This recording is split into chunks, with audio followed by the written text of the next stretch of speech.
በአገራችን የሥነ ጽሑፍ ታሪክ ያልተለመደውን ምስጢራዊ የወንጀል አጻጻፍ ተከትሎ ልቦለድ መጽሐፍትንና እውነተኛ ከሕይወት የተቀዱ ታሪኮችን በመጻፍ ያስተዋወቀን የመጀመሪያ ሰው ነው ሲል ዳግላስ ጴጥሮስ በአዲስ ዘመን ጋዜጣ ጥር 16 ቀን 1978 ዓ.ም ጽፎ ነበር። ሪፖርተር ጋዜጣ ደግሞ ሚያዝያ 11 ቀን 2009 ዓ.ም በግማሽ ዓመታት የድርሰት ሕይወታቸው 16 ልብ ወለዶችን፣ 4 እውነተኛ ታሪኮችን፣ 7 የቴሌቪዥን ድራማዎችን ደርሰዋል፣ አዘጋጅተዋል። በተለይ በወንጀል ምርመራ ድርሰት ዘርፍ በኢትዮጵያ ስነ ጽሑፍ አይነተኛ ቦታ እንዳላቸው ጽፏል። ስለ ታዋቂው ደራሲ ይልማ ሀብተየስ እኔም ታዲያ የእሳቸው ሥራ ወደ እናንተ ሳቀርብ እንደ ሁልጊዜው ላይክና ሼር ማድረጋችሁን ከወዲሁ እየጠቆምኳችሁ ወደ ዝግጅት ያልፋለሁ። አመሰግናለሁ።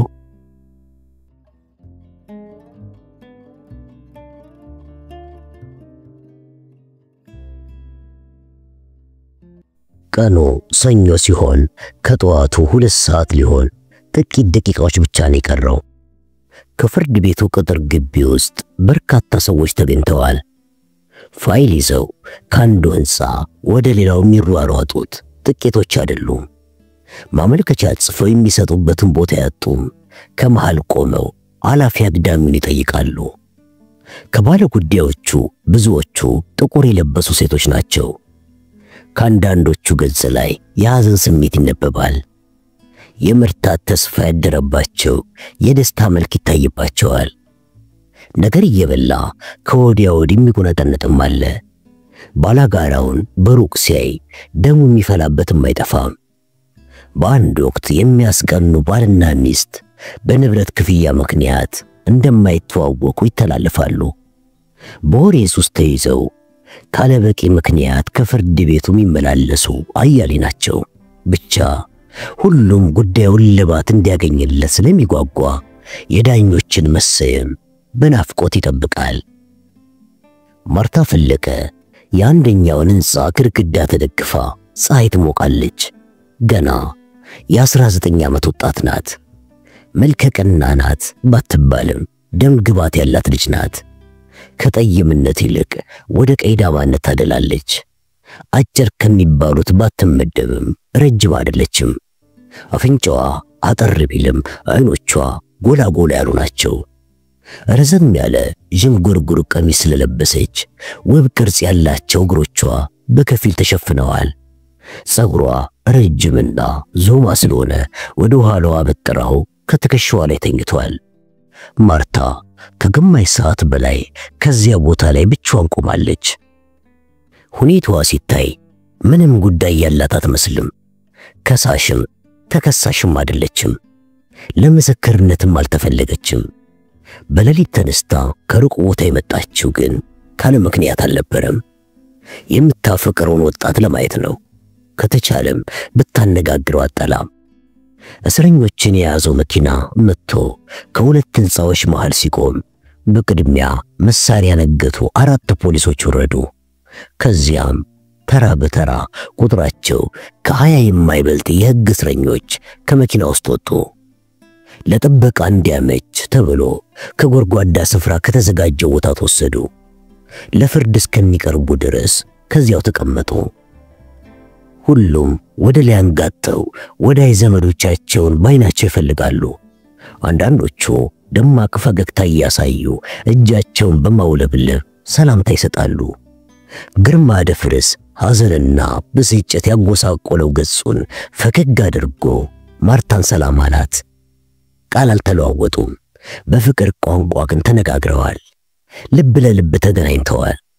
ግርማ የተከሰሰበት ወንጀል ያሳፈረው ይመስል ወዲያውኑ አቀረቀረ። ማርታ አይኖቿን ከሱ ላይ ሳትነቅል ጥቂት ጊዜ አለፈ። ከተወነጀለ በኋላ ሰው እንደጠላው ቃለች። ላለማስጨነቅ ስትል ገለል አለች። ግርማ ገና ምርመራ ላይ እንዳለ ወንጀሉን እንዳልፈጸመ ነግሯታል። የተከሰሰበትን ጉዳይ በሚገባ ታውቃለች። የክሱ ማመልከቻ በዳኛው ሲነበብ ሰምታለች። እንደ ክሱ አመሰራረት ከሆነ ጥፋተኛ ነው የሚል ጥርጣሬ ያደረባት። የሱን ቃል አምኖ መቀበል አቃታት። ሐሳቧ ለሁለት ተከፈለና የምታምነውን አሳጣት። ከሁለት አንዱን መቀበል ነበረባትና የፍርድ ቤቱን ሁኔታ እንደገና ለማስታወስ ሞከረች። የተባለውን ሁሉ በስሜቷ ዳሰሰች። ትዝ ያላት ግን አሰቃቂና ሰብአዊ ርህራሄ በጎደለው ሁኔታ አባቱን በጩቤ ወቅቶ ገሏል የሚለው ነው። ይህን ቃል ከሰማች ጊዜ ጀምሮ እንደዘገነናት ነው። በቀላሉ የምታስታውሰው በዚህ ምክንያት ነው። ሚስጥሩን ገልጾ አላጫወታትም እንጂ ከአባቱ ጋር አለመግባባቱን ከአንዳንድ ሁኔታዎች ለመረዳት ችላለች። ሆኖም አጥፊና ጠፊ ይሆናሉ የሚል ጥርጣሬ ግን ፈጽሞ አላደረባትም ነበር። ግርማ ደፍርስ ላይ የቀረበው ማስረጃ እንደሚጠቁመው ከአባቱ ማጅራት ላይ ተተክሎ የተገኘው ጩቤ በእጀታው ላይ ያሉት አሻራዎች የሱ ለመሆናቸው በሚገባ ተረጋግጧል። የአዛውንቱን ሕይወት ቀሳፊ የሆነው ጩቤ የተከሳሹ ለመሆኑ ደግሞ እሱ ራሱ አምኗል። የሟች ሕይወት ያለፈው በዚሁ ድምፅ የለሽ መሳሪያ ለመሆኑ አስከሬኑን የመረመሩት ሐኪም በጽሑፍ መስክረዋል። ወንጀሉ የተፈጸመውም ከ1 እስከ 2 ሰዓት ባለ ጊዜ ውስጥ እንደነበረ በምርመራ ተደርሶበታል። አቃቢ ሕግ ይህንኑ ለማጠናከር ኤግዚቢቶችን ለፍርድ ቤቱ አቅርበዋል። ሰዓት ስለደረሰ ወሬኛውም ባለጉዳዩም ወደ አንደኛው ወንጀል ችሎት ገባ። ማርታ ጥግ ይዛ ተቀመጠች።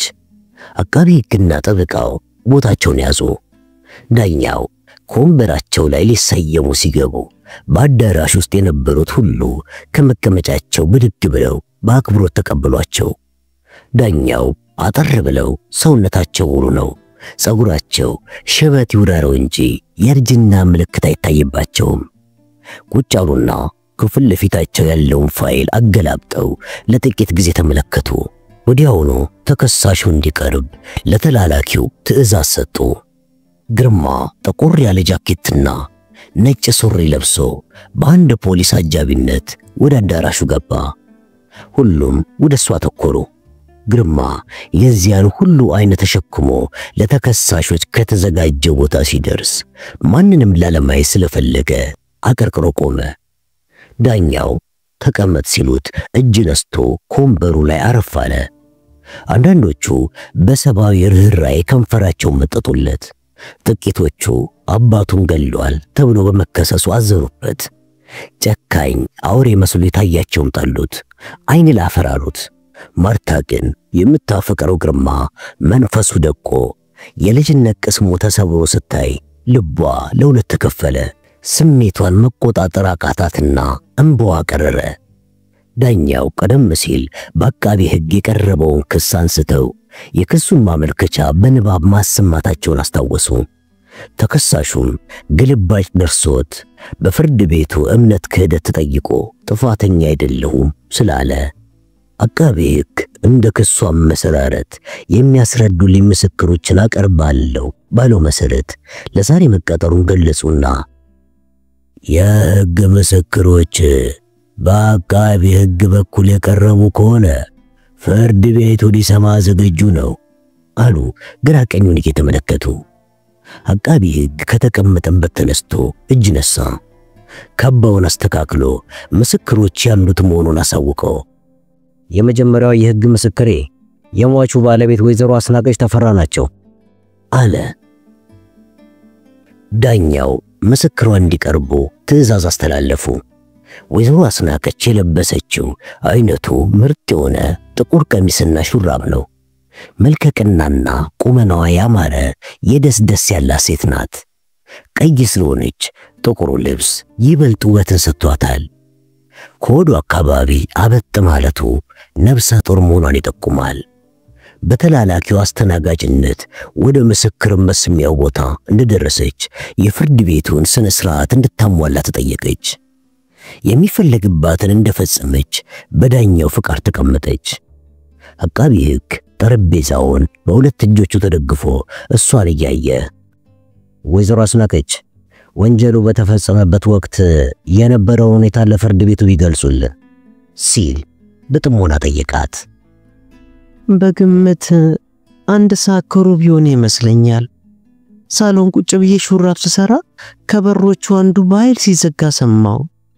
ወዲያውኑ ተከሳሹ እኔን ገላምጦኝ ከቤት ወጣ። እሱ ከሄደ ከጥቂት ደቂቃዎች በኋላ ወደ ባለቤቴ ክፍል ብሄድ ቁጭ ካሉበት ስፍራ ከማጅራታቸው ላይ ጩቤ ተተክሎ ግንባራቸው ደግሞ ከጠረጴዛው ላይ ተደፍቶ ሳይ እሪ ብዬ መጮሄን አስታውሳለሁ። ከዛ በኋላ ግን ህሊናዬን ስቼ ስለነበረ በቀለችና መላኩ ተረዳርተው አልጋ ላይ እንዳስተኙኝና እንዲሁም ደግሞ ባለቤቴ መሞታቸውን የገለጹልኝ አእምሮዬን ማዘዝ ጀምር ነው አለች ሐዘን በተሞላበት አነጋገር። አመሰግናለሁ፣ ሌላ ጥያቄ የለኝም ብሎ አቃቢ ሕጉ ተቀመጠ።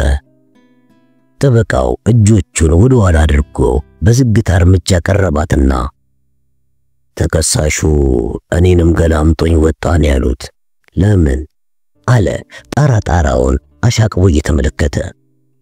ስለሚጠላኝ በማለት መለሰችለት። የእንጀራ እናቱ በመሆኑ ነው ወይስ ለጥላቻው ሌላ ምክንያት ነበር ይላሉ? በእንጀራ እናትነቴ ብቻ ይመስለኛል። ተከሳሹ ከአባቱ ጋር ስምምነት አልነበረውም ይባላል። የጠባቸው መንስኤ ምን ይመስሉታል? በተለያዩ አያሌ ምክንያቶች ስለሆነ ይሄን የጠባቸው መነሻ ለማለት ያዳግታል ስትመለሰችለት። በእርግጥ በአባትና በልጅ መካከል የሐሳብ አለመጣጣም ሊፈጠሩ የሚችሉ ጥቃቅን ነገሮች መኖራቸው ግልጽ ነው። ግን ተከሳሹ በወላጅ አባቱ ላይ አሰቃቂ ወንጀል እንዲፈጽም የገፋፋው በቂ ምክንያት ነበር ይላሉ? በማለት አይኗን እየተመለከተ ጠየቃት። ይኖረው አይኖረው እኔ ምን አውቃለሁ አለች ትከሻዋን አነቃንቃ። ጠበቃው ባገኘው መልስ ረክቶ ይሆን ወይም ሌላ ጥያቄ ስለሌለው አይታወቅም አመስግኗት ተመልሶ ከቦታው ሄደና ተቀመጠ። ወይዘሮ አስናቀችም እንድትሄድ በዳኛው ስለተፈቀደላት ከፍርድ ቤት ወጣች። ማርታ ባይኗ ተከተለቻት። በወጣትነቷም ባሏን በማጣቷ አዘነችላት። ያስናቀች ዕድሜ ከ30 እንደማይበልጥ ገመተች። ከግርማ አባት ጋር በዕድሜ አይመጣጠኑም አለች። የ25 ዓመት ልዩነት በመካከላቸው እንዳለ ግርማ ነግሯታል። አባቱም በጣም እንደሚወዷት አጫውቷታል። እሱ ግን ወሬኛ ናት ብሎ ይጠላታል። አስናቀች በሰጠችው ምስክርነት በግርማ ላይ ምንም ተንኮል አለማሰቧ ማርታን አስደነቃት። እውነት እንጂ ሐሰት የተናገረች ስላልመሰላት ከልቧ አመሰገነቻት። እሱ እንዳለው ሳይሆን ጥፋቷ ልታይሻላት። በእንጀራ እናትነቷ ብቻ የጠላት የሚል ስሜትም አደረባት። አስናቀች እንደወጣች አቃቤ ሕግ በሁለተኛ ደረጃ በሕግ ምስክርነት የቆጠራት ወይዘሮ በቀለች መንገሻ መሆኑን ለፍርድ ቤቱ አሳወቀ። በቀለች ወፍራምና ከቁመቷ አጠር ያለች ነች። ይሄ ነው የሚባል ውበት የላትም። አይኖቿ ትንሽ ሲሆኑ አፍንጫዋም የተቃራኒን ጾታ አይን የሚስብ አይነት አይደለም። ጡቶቿ በጣም ትልልቅ በመሆናቸው ሱቅ በደረት ያስመስሏታል። እግሮቿ ቢድበለበሉም አረማመዷ ግን ቀልጣፋ ነው። በቀለች የሟቹ የአቶ አደፍርስ ታናሽ ወንድም ልጅ ነች። አባቷ በጉርምስናቸው ዘመን ከጋብቻ ውጭ እንደወለዷት ይነገራል። በትምህርቷም በጣም ጎበዝ ነች ይባላል። ስምና አድራሻዋን ከገለጸች በኋላ ቃለ መሐላዋን ፈጽማ ተቀመጠች። ወንጀል መፈጸሙን እንዴት ልታውቂ እንደቻልሽ ለፍርድ ቤቱ ታስረጅልን በማለት አቃቤ ሕግ ጠየቃት። የጩኸት ድምጽ ሰምቼ ከመኝታ ቤት ሮጬ ወጣሁ። ወይዘሮ አስናቀች ከአጎቴ ከአቶ አደፍርስ ቢሮ በር ላይ ወድቃ አገኘዋት። ወደ ቢሮ ስመለከት ደግሞ የሚያሳቅቀውን ያጎቴን ሁኔታ ተመለከትኩ። እሷን ከወደቀችበት ከአቶ መላኩ ጋር በመተባበር አንስተን ካስተኛናት በኋላ ወዲያውኑ እኔ ለፖሊስ ስልክ ደወልኩኝ በማለት በቀለች በዚያ ሰዓት የሆነውን ተናገረች። አቃቤ ሕግ ፈገግ አለና ሌላ ጥያቄ የለኝም ብሎ ተቀመጠ። ጠበቃው ይጽፍበት የነበረውን ስክሪፕቶ ከጠረጴዛው ላይ ጣለና ተነሳ። የከባውን ክሳድ በአንድ እጁ ይዞ ወደ እሷ እያመራ ከ1 ሰዓት እስከ 1 ሰዓት ተኩል ባለው ጊዜ ውስጥ በር ያለ አግባብ ተዘግቶ ሲጮህ ሰምተሻል? ሲል ከፊት ለፊቷ ቆሞ ጠየቃት። መጽሐፍ አነብ ስለነበር ልብ አላልኩም። በስንት ሰዓት ላይ ነው የወይዘሮ አስናቀችን የጩኸት ድምጽ የሰማሽው? በግምት 1 ሰዓት ተኩል ላይ ይመስለኛል። ወንጀሉ ከመፈጸሙ ከጥቂት ጊዜ በፊት ተከሳሹን ከቤት ውስጥ አግኝተሽው ነበር? አዎ ተገናኝተናል። እሱ ክፍል ሄደሽ ወይስ አንቺ ክፍል መጥቶ? እሱ ከኔ ዘንድ መጥቶ ነው የተገናኘነው። ከአንቺ ክፍል እንደወጣ አባቱ ቢሮ ነው የገባው? ይግባ አላየሁም አለች ፍርጠም ብላ። ጠበቃው ጥያቄውን ያበቃ መሆኑን ገልጾ አመስግኗት ተቀመጠ። በቀለችም አንገቷን ደፋ በማድረግ ምስጋናውን ተቀበለች። በዳኛው ትዕዛዝ መሄድ መቻሏ ስለተነገራት ግርማን ሰረቅ አድርጋ የታወጣች። ግርማ በቁጥጥር ስር ከዋለ በኋላ ማርታ መስሪያ ቤቷ ድረስ ሄዳ በቀለችን አነጋግራታለች። በአጋጣሚ ተገናኝተው ግርማ ነው እህቴ ናት ብሎ ያስተዋወቃቸው። ይህም ሆኖ ካደጋው በፊት ከአንድ ቀን በስተቀር አልተገናኙም።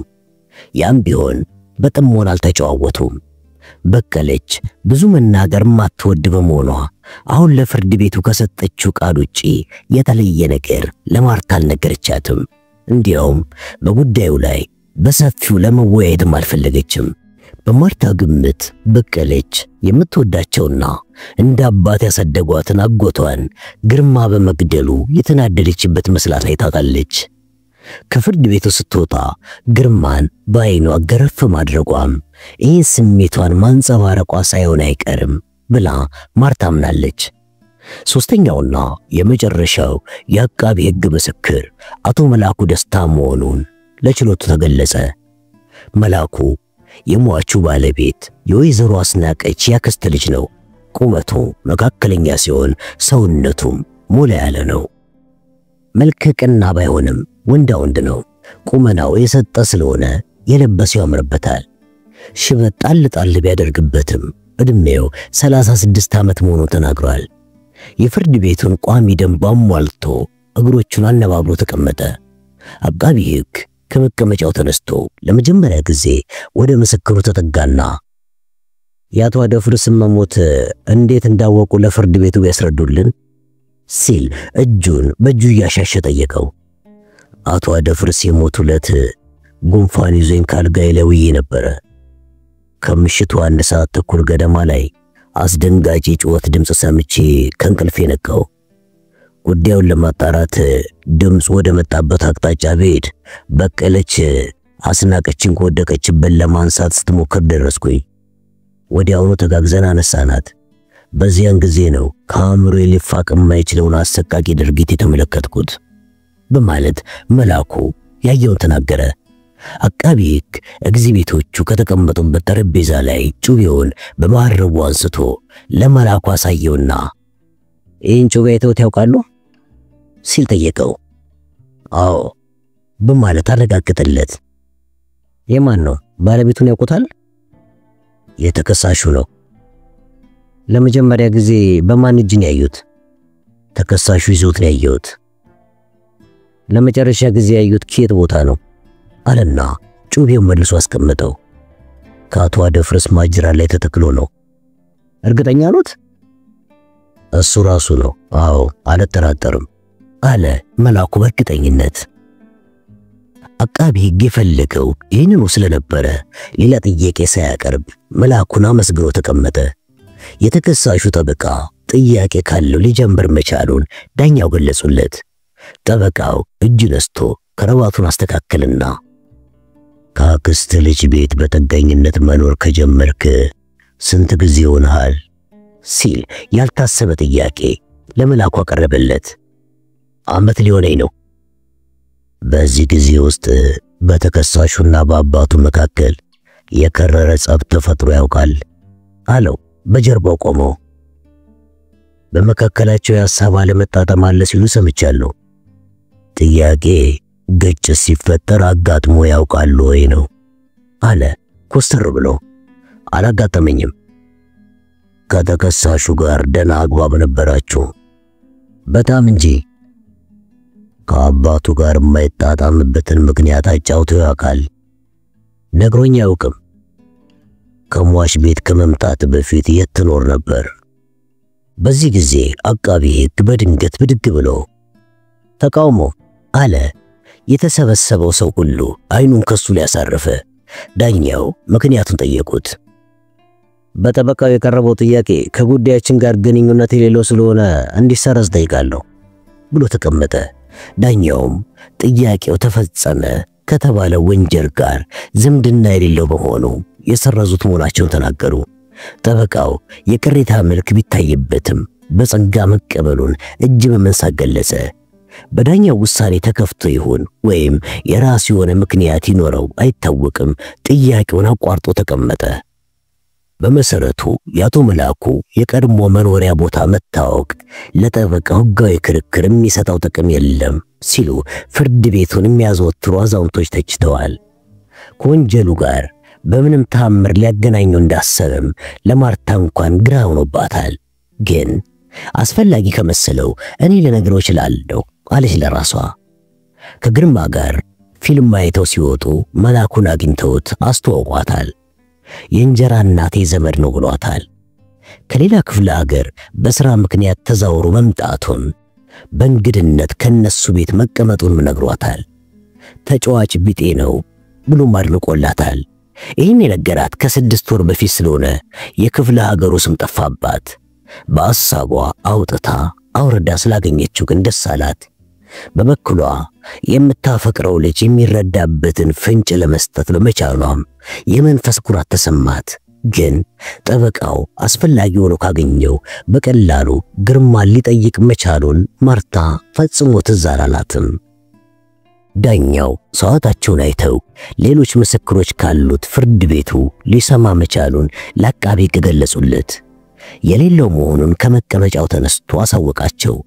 ዳኛው ከፊታቸው ያለውን ፋይል እያስተካከሉ በአቃቤ ሕግ በኩል ያለው በዚህ ካበቃ ተከሳሹ ማስረጃም ሆነ የመከላከያ ምስክር አለኝ የሚል ከሆነ ለሰኔ 7 ቀን እንዲያቀርብ ፍርድ ቤቱ አዟል። ችሎቱም ለዛሬ ከዚህ ላይ ያበቃል ብሎ ተነሱ። ወዲያውኑ ተከሳሹ ግርማ ከአጃቢው ፖሊስ ጋር ከፍርድ ቤት ወጡ። አቃቤ ሕግና ጠበቃው የቀጠሮውን ቀን ከማስታወሻ ደብተራቸው ላይ ጽፈው ካባቸውን ወደሚያስቀምጡበት ክፍል ሄዱ። ማርታ በነበራት ዕቅድ መሰረት ቀደም ብላ ወጣ ጠበቃውን ከመንገድ ላይ ቆማ ጠበቀችው። ግን እንዳሰበችው ወዲያውኑ አልመጣም። ቢቸግራት ወደ ችሎቱ ተመልሳ ብታይ ባዶ ሆኖ አገኘችው።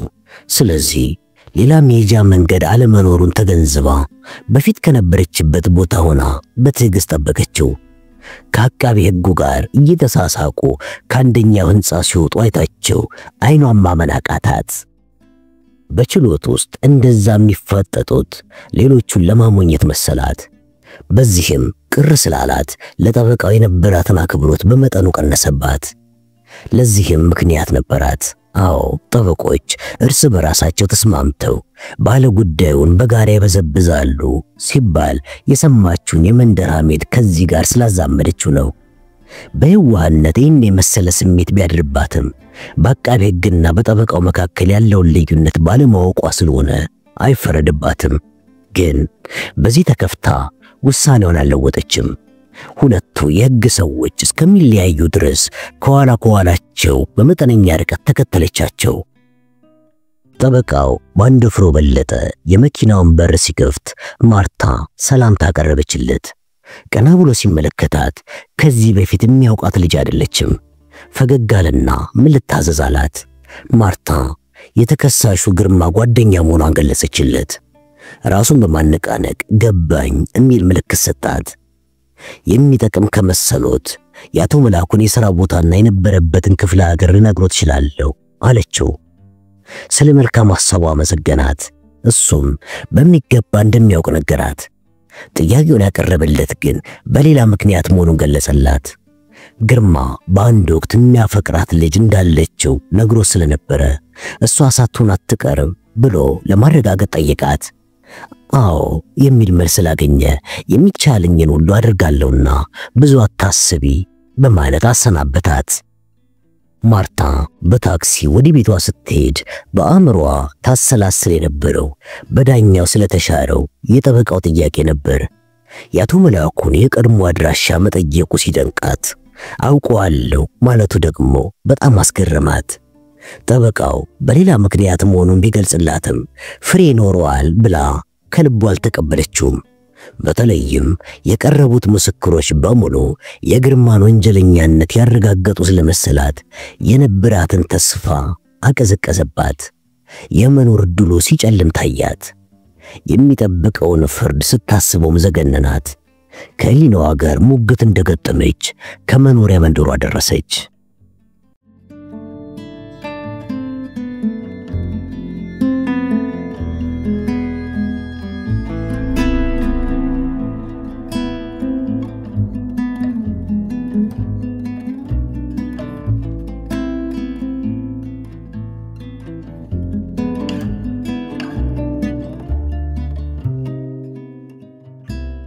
ጠበቃ ማንደፍሮ ሁኔታውን ከተለያየ አቅጣጫ አጥንቶ የወንጀሉ ፈጻሚ ተከሳሹ ሊሆን አይችልም ከሚል ነጥብ ላይ ባይደርስም በቤት ውስጥ የነበሩትን ሁሉ ጠርጥሯል።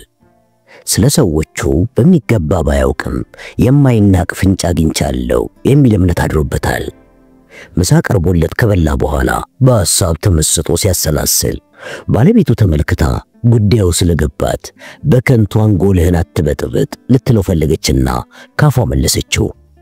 ከተጋቡ አጭር ጊዜ ቢሆንም አልማዝ ባለቤቷን ደህና አድርጋ ታውቀዋለች፣ በችሎታውም ታደንቀዋለች። ከመጋባታቸው በፊትም ሆነ በኋላ ስለ ወንጀል ብዙ አጫውቷታል። በግርማ ላይ ክስ ከተመሰረተበት ጊዜ ጀምሮ ያለውን ነገር ሁሉ በዝርዝር ነግሯታል። ይህን የሚያደርገውም ሙያውን እንድትወድለት መሆኑ ይገባታል። እሷም ሕግን በሚመለከት አንዳንድ ነገሮችን ለማወቅ ችላለች። ግን ከግርማ ሌላ ወንጀለኛ አለ የሚለውን ጽንሰ ሐሳብ አልተቀበለችውም። ይህንን ነጥብ በሚመለከት ማብራሪያ እንዲሰጣት ጠየቀችው። ማንደፍሮ የተከሳሹ ግርማን ጥፋተኝነት ከሚያምኑት ውስጥ አንዷ መሆኗን ስለሚያውቅ ፈገግ አለና ቀደም ሲል ላስረዳሽ እንደሞከርኩት ወንጀሉ በተፈጸመበት ወቅት ከቤት ውስጥ የነበሩት ሁሉ ከደሙ ንጹህ ናቸው ማለት አይቻልም። ለምሳሌ የሟቹ ባለቤት አስናቀችን ብታስቢ ትዳሯ የተመሰረተው በፍቅር ሳይሆን በጥቅም ላይ ነው። ገንዘብ ብቻውን የፈለገችውን ደስታ ሳይሰጣት ቀርቶ መኖር ደግሞ እንደሬት መሯት ይሆናል። ወይም ደግሞ ባለቤቷ እንዳያውቁባት የምትፈልገው ሚስጥር ይኖራታል። ስለዚህ በአባትና በልጅ መሃል የተፈጠረውን ውዝግብ ከለላ አድርጋ ወንጀሉን ልትፈጽም ትችላለች። በሁለተኛ ደረጃ ደግሞ ወይዘሪት በቀለች ያጎቷን ሞት የሚያስመኛት የራሷ የሆነ ስውር ምክንያት ይኖራት ይሆናል። ስለዚህ በአጋጣሚው ተጠቅማ የአቶ አደፍርስን ሕይወት አጥፍታ ሊሆን ይችላል። በሌላ በኩል ደግሞ አቶ መላኩን ብንመለከት በአባትና በልጅ መሃል የተፈጠረው ጠብ መንስኤው ከሱ ጥቅም ጋር የተያያዘ መስሎ ከታየው ለህልውናው ሲል አዛውንቱን ሊገላቸው ይችላል። ማን ያውቃል አለ የቡና ሲኒውን ወደ ከንፈሩ እያስጠጋ። አልማዝ ነገሩ ባይመስላትም የማይሆንበት ምክንያት ደግሞ አልታያትም። ለክርክርም አላመነታችም። ይህን ግምቱን በማስረጃ ማረጋገጥ እንዳለበት ነግሯታል። ሶስቱም የጠቡን መነሻ ያውቃሉ፣ ግን መናገር ያልፈለጉበት የራሳቸው የሆነ ምክንያት ስላላቸው ነውና መንገድ መፈለግ አለብኝ ብሏታል። ሰሞኑን ያጨቃጨቃቸውም ስለዚህ ጉዳይ ክፍለ ሀገር ሄዳለሁ ማለቱ ነበረ። ምክንያቱን በሚገባት ቋንቋ ለማስረዳት ሞክሯል። እሷ ግን ነገሩን እንቆቅልሽ ሆኖባታል። ወንጀሉ እሱ ከሚለው ነጥብ ጋር የሚያያዝበት ሁሉ ጠፍቷታል። ሐሳቡ ሁሉ የተጨበጠ ነገር የሌለው መላምት መስሎ ታይቷታል። እሱ ግን ለክርክሬ ቀናነት በጣም አስፈላጊ ይሆነኛል የምለው መረጃ ከዛ አገኛለሁ የሚል ግትር አቋም ወስዷል። በዚህም ቅር ብሏ ስለነበረ በነገራችን ላይ ተነገ ወዲያ ሶደሬ መሄዳችን ሊቀር ነው እንዴ አለችው በጥርጣሬን እየተመለከተችው። መሆኑ ነው? አዎ አለ እንደ ዘበት አድርጎ ሲጋራውን እየለኮሰ። ለምን አለች ለነገሩ እንግዳ በመምሰል። ምን ነው ነግሬሽ ለመከላከያ የሚያስፈልግ መረጃ ለማግኘት መሄድ አለብኝ ብዬሽ ነበር እኮ ረሳሽው እንዴ? አለ ጉዳዩን በመርሳቷ ተገርሞ። ዝም ብለህ ነው እባክህ፣ የኔን ፕሮግራም የምታቃውስበት ምክንያት መቼም አታጣም አለች እንደ ማክሮፍ ብላ ቡናውን እያማሰለች። ይሄ እኮ የሞት ሽረት ጉዳይ ነው፣ ልትረጅኝ ይገባል። አጉል ምክንያት ነው እባክህ አለች በንቀት መልክ። በጭራሽ ምክንያት አይደለም። የዚህ ልጅ ሕይወት በኔ እጅ ላይ እስከሆነ ድረስ በወቅቱ ማድረግ የሚገባኝን ነገር መፈጸም አለብኝ። ይሄ ደግሞ የሙያ ግዴታዬ ነው አለ ኮስተር ብሎ። ሰዎቹ እንደሆነ በማያወላውል ሁኔታ መስክረውበታል።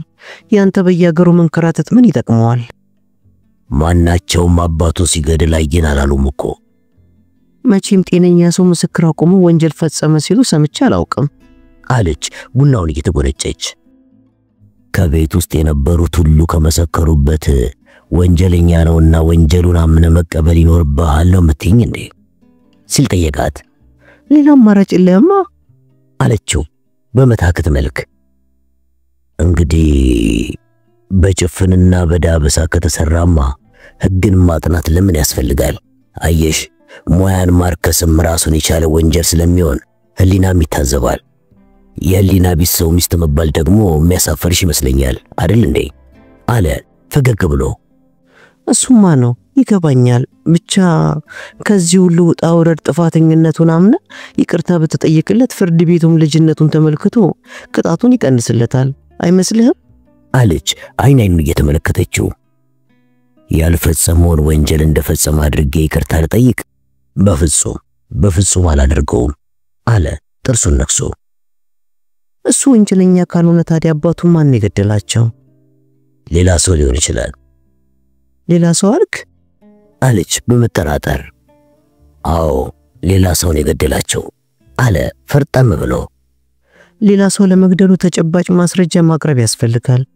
ምስክር ማግኘቱ ሌላ ጉዳይ ነው። በዚህ በኩል ታዲያ ይሳካልሃል? ለዚህ ስል ነው ቃሌን ያጠፍኩት፣ የሶደሬውንም ጉዞ የሰረስኩት። ገባሽ አይደል? አለ ተዝናንተው። ከመሰለ ይሁን እሺ፣ ብቻ ማዝነው ለገነት መዋሸቴ ነው አለች ቅር እያላት። ምን ብለሽ ነው ገነትን የዋሸሻት? አብረን እንሄዳለን ፕሮግራም አትያዥ ብያት ነበር። ታዝንብኛለች። መቼም ሰው አታደርገኝም። ከቁጥጥራችን ውጪ የሆነ ምክንያት እንደገጠመን ነግረሽ ይቅርታ ጠይቂያት። እሱማ መች ይቀራል? ማን ደፍሮ ርዕስ ለመቀየር ፈልጎ? ብዙ ጊዜ ሆነ ካየኋት። ለመሆኑ ግን ገነት ደህና ናት እንዴ? ሲል ጠየቃት። እባክህን ሰላምም የላት። መንፈሷን ብታድስ ብዬ ነበር አብረን እንድንሄድ ጋበዝኳት አለችው። ምን ሆነች? ደህና አይደለችም እንዴ? ያ ወንድሟ መቼ ጤና ሰጣት ብለህ ነው? ተማሪው ልጅ አለ ማን ደፍሮ በመደነቅ። አዎ ዛሬ ብታየው አታውቀውም። ዞን አክሏል ብታይ። ትምህርቱን እርግፍ አድርጎ ትቶ የለየለት ሰካራም ሆኗል አለችው አዝና። ምን ነካው? ከአጉል ጓደኞቹ ጋር ገጥሞ በጣም ዱርዬ ሆኗል ብታየው። ታዲያ እሷ ምን አድርግ ይላታል? ነጋ ጠባ ገንዘብ አምጪ ነው፣ የለኝም ስትለው ደግሞ ልብስሽን አቃጥላለሁ፣ አንቺን መገልሻለሁ እያለ ቁም ስቅሎን ያሳያታል ብታይ። ማስመከር ካልሆነ ደግሞ ጠበቅ ያለ እርምጃ መውሰድ ነው እንጂ አለ ነገሩን በማቅለል። አንተ ደግሞ መካሪውስ ማን ነው? ማን ነው እሱን የሚመክረው? አባታቸው እንደሆነ ታክተው ትተውታል፣ እርማቸውን አውጥተዋል። ለትውልድ ሊተላለፉ የሚችሉ የታሪክ መጽሐፎቻቸውንና የተለያዩ ንብረታቸውን ሁሉ አንድ ባንድ አውጥቶ ሸጦባቸዋል። ከቤት ዕቃ የቀረ ነገር ቢኖር አልጋና ቁም ሳጥን ብቻ ነው። ምን ወቅቱ የሱ ጉር ተወርቶ ማያልቅም። እንዲያው ቢቀር ይሻላል አለች ተስፋ በቆረጥ አነጋገር። ይሄ ከሆነ በጣም ታሳዝን ልጅ ሆናለች በእኛ አላት። በጣም እንጂ። በዚያ ሰሞን አብረው የምትወጣው ሰው ከደጃቸው ቆሞ ሲጠብቃት ወንድሟ በስካር ፈረስ እየጋለበ ይመጣና የሴተኛ ዳሪ ቤት አይደለም ብሎ የመኪናውን የኋላ መስታወት በድንጋይ ያደቀቀው።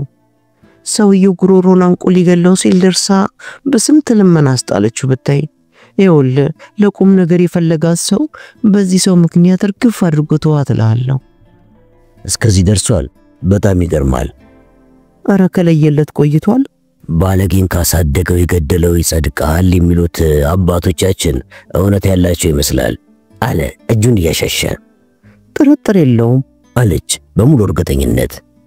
ማንደፍሮ በልጁ ስነ ምግባር ጉድለት በሚስቱ ጓደኛ ላይ የደረሰው በደል በጣም ያሳዘነው መስሎ ለመታየት ሞከረ።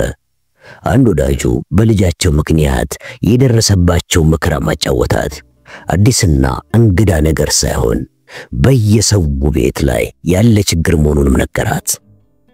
ሽርሽሩ ጊዜያዊ የመንፈስ ሰላም ሊሰጣት ቢችልም የችግሩ ዘላቂ መፍትሄ ሊሆን አለመቻሉን አስረዳት። ከሁኔታዋ ነገሩ የተዋጠላት ስላልመሰለው በሚቀጥለው ሳምንት ፍላጎቷን የሚፈጽም መሆኑን በመለማመጥ ቃል ገባላት። አንቺን ደስ እንዲልሽና ጓደኛሽም መንፈሷ እንዲታደስ ልዩ ዝግጅት እናደርጋለን አላት። በመጨረሻም አልማዝ ቅሬታዋን አንስታ በጉዳዩ መስማማቷን በፈገግታ ገለጸችለት። እሱም በዚህ ደስ ስላለው ጉንጯን ስሞ ወደ ጉዳዩ ሄደ።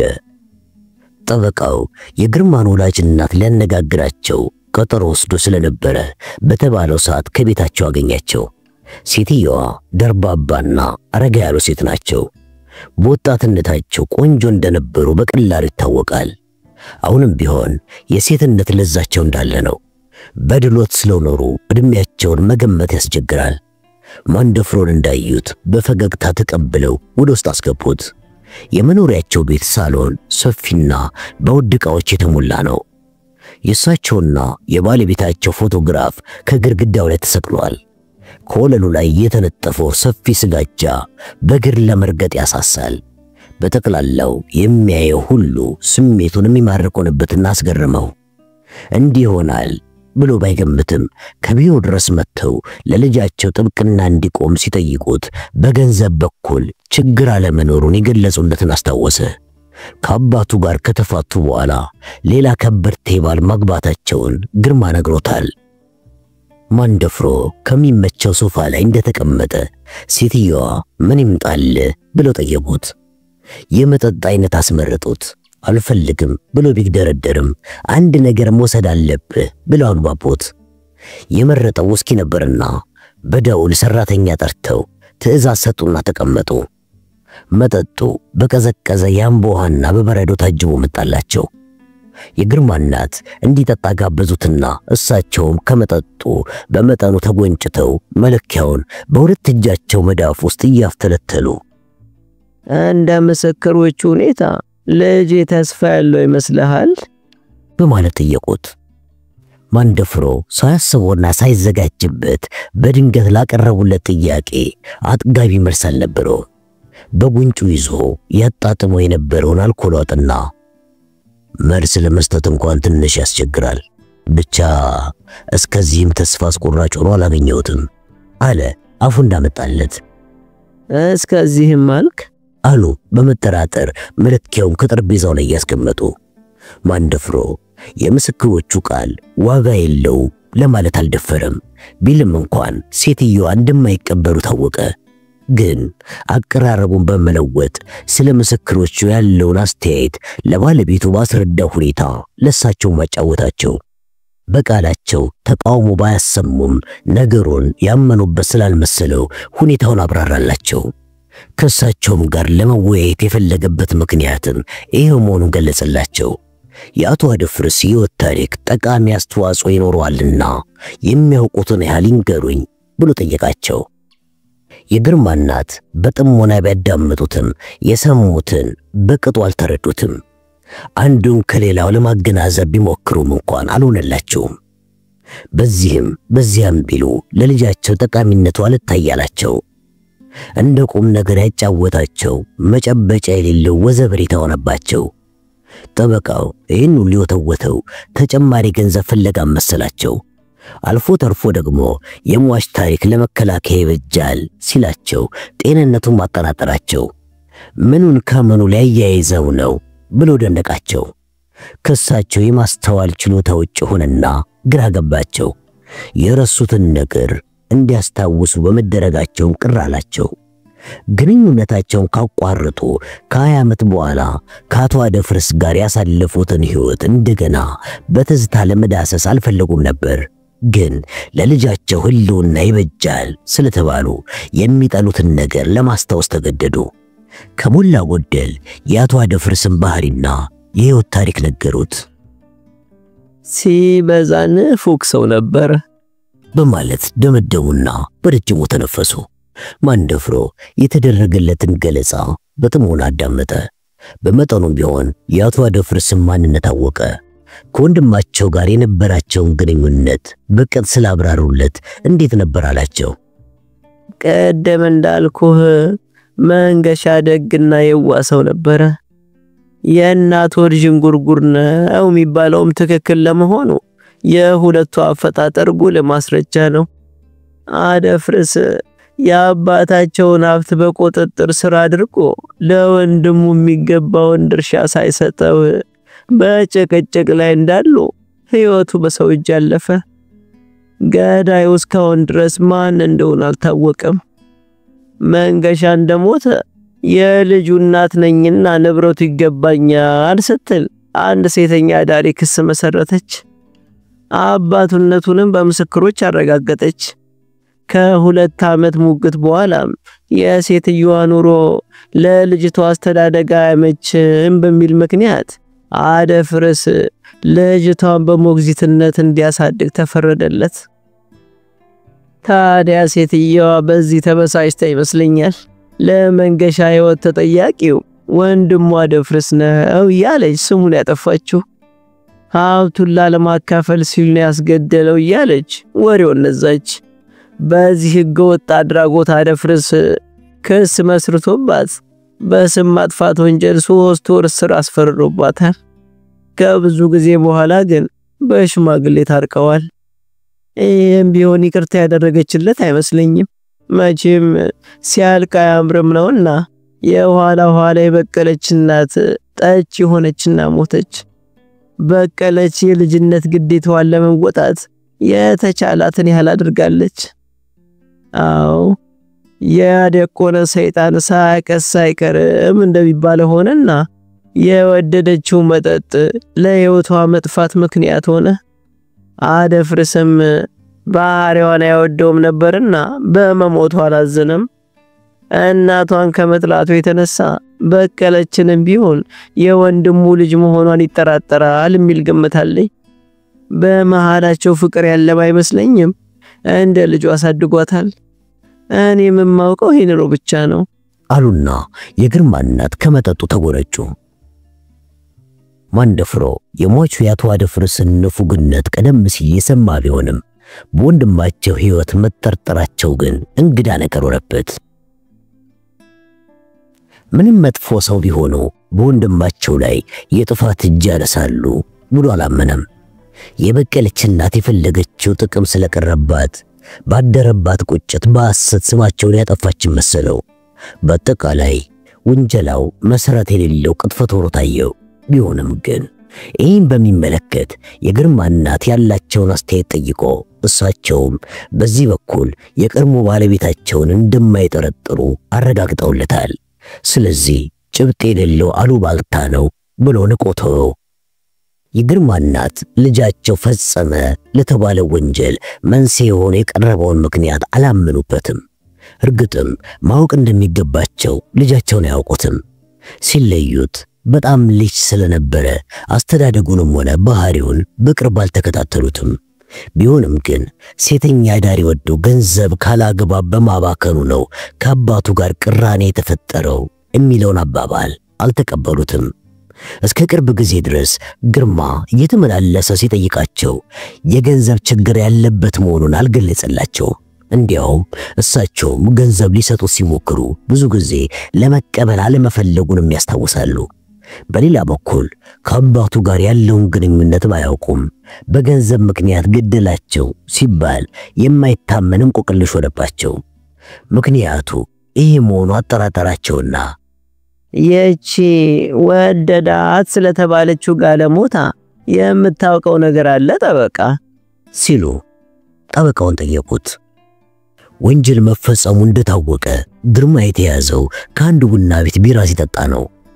አብራ የነበረችው አስተናጋጅ ወዳጁ በመሆኗ ብቻ በሷ ፍቅር ተለቅፎ ነው የሚል ግምት ወሰደ። በዚህም የተሳሳተ መደምደሚያ ላይ ተደረሰና ለአባትና ልጅ ጠብ መነሻው ገንዘብ ነው ተባለ። ለዚህ ሁሉ ውዥንብር ምክንያት የሆነችው ሴትዮዋ ነች። ግርማ የሀብታም ልጅ መሆኑን እንዳወቀች ወደድኩታለች። ጫማም ሆነ ቀሚስ በገዛች ቁጥር ስጦታ መጣልኝ ማለትን አዘወተረች።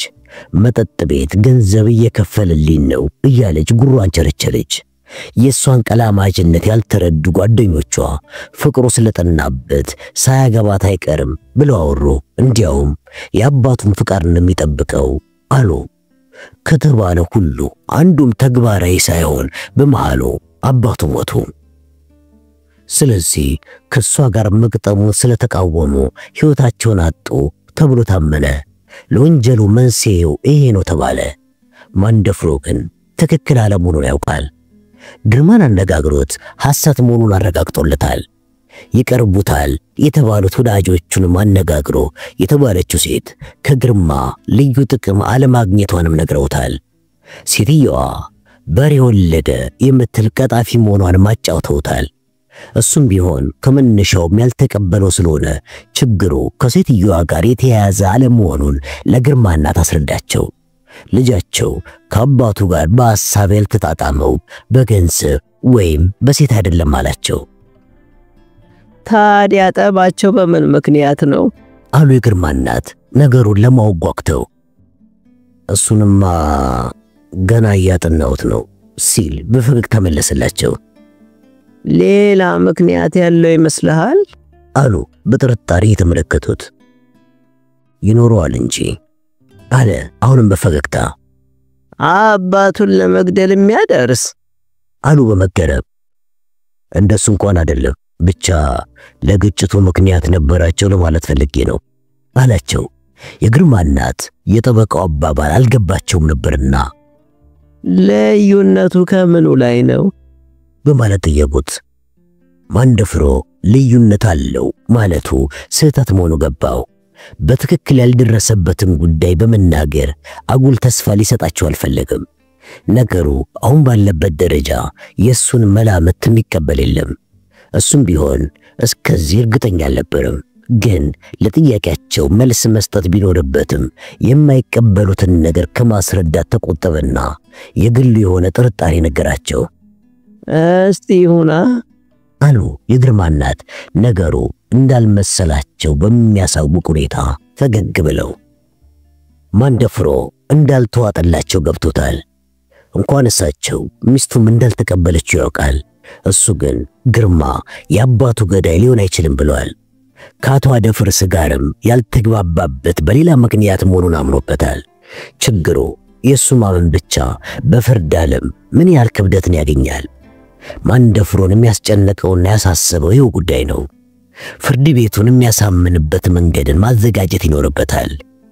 ክርክሩም ፈር እንዲኖሩ ያስፈልጋል። ያለበለዚያ ድካሙ ሁሉ ከንቱ ይቀራል።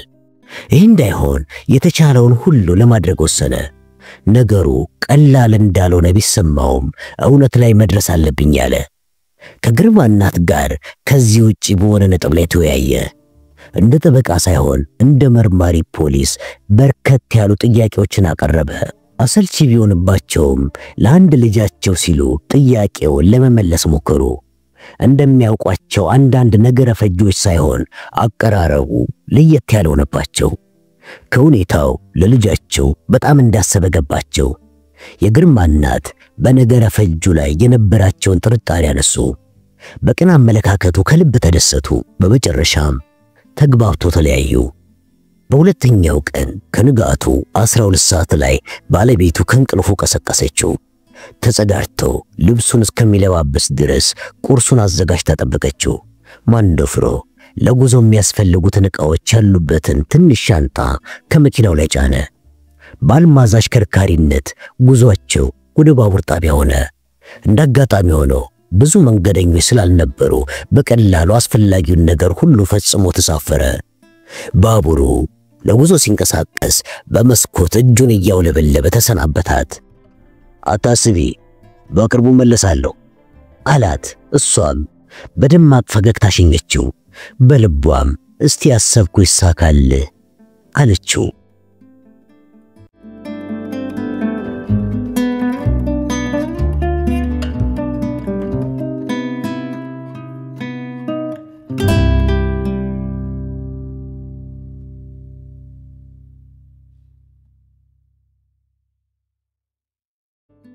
ሟቹ አቶ አደፍርስ የግርማን እናት ከፈቱ በኋላ ረዘም ላለ ጊዜ በብቸኝነት ቆይተዋል። ይህም ቢሆን ዕቁባቶችን በማስቀመጥ ጊዜያዊ ስሜታቸው ሲያረኩ ኖረዋል። ከዕለታት አንድ ቀን ጓደኛቸው የቤት ምረቃ ተጠርቻለሁና አብረን እንሄድ ብለው ይጠይቋቸዋል። ከቁም መልስ በአንዳቸው መኪና ለመሄድ ተስማሙ። ቤት አስመራቂዋ ለንግዱ ዓለም እንግዳ አይደለችም። ከተራ ሻሻጭነት ጀምሮ የኖረችበት ሙያዋ ነው። ብርቱካን ደምሴ ፉንጋ ብትሆንም የደስደስ ያላት ሴት ናት።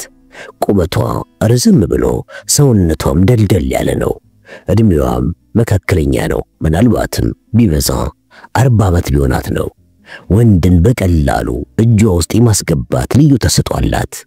ስትጫወት ደስ የምትል አፈጮማ ናት።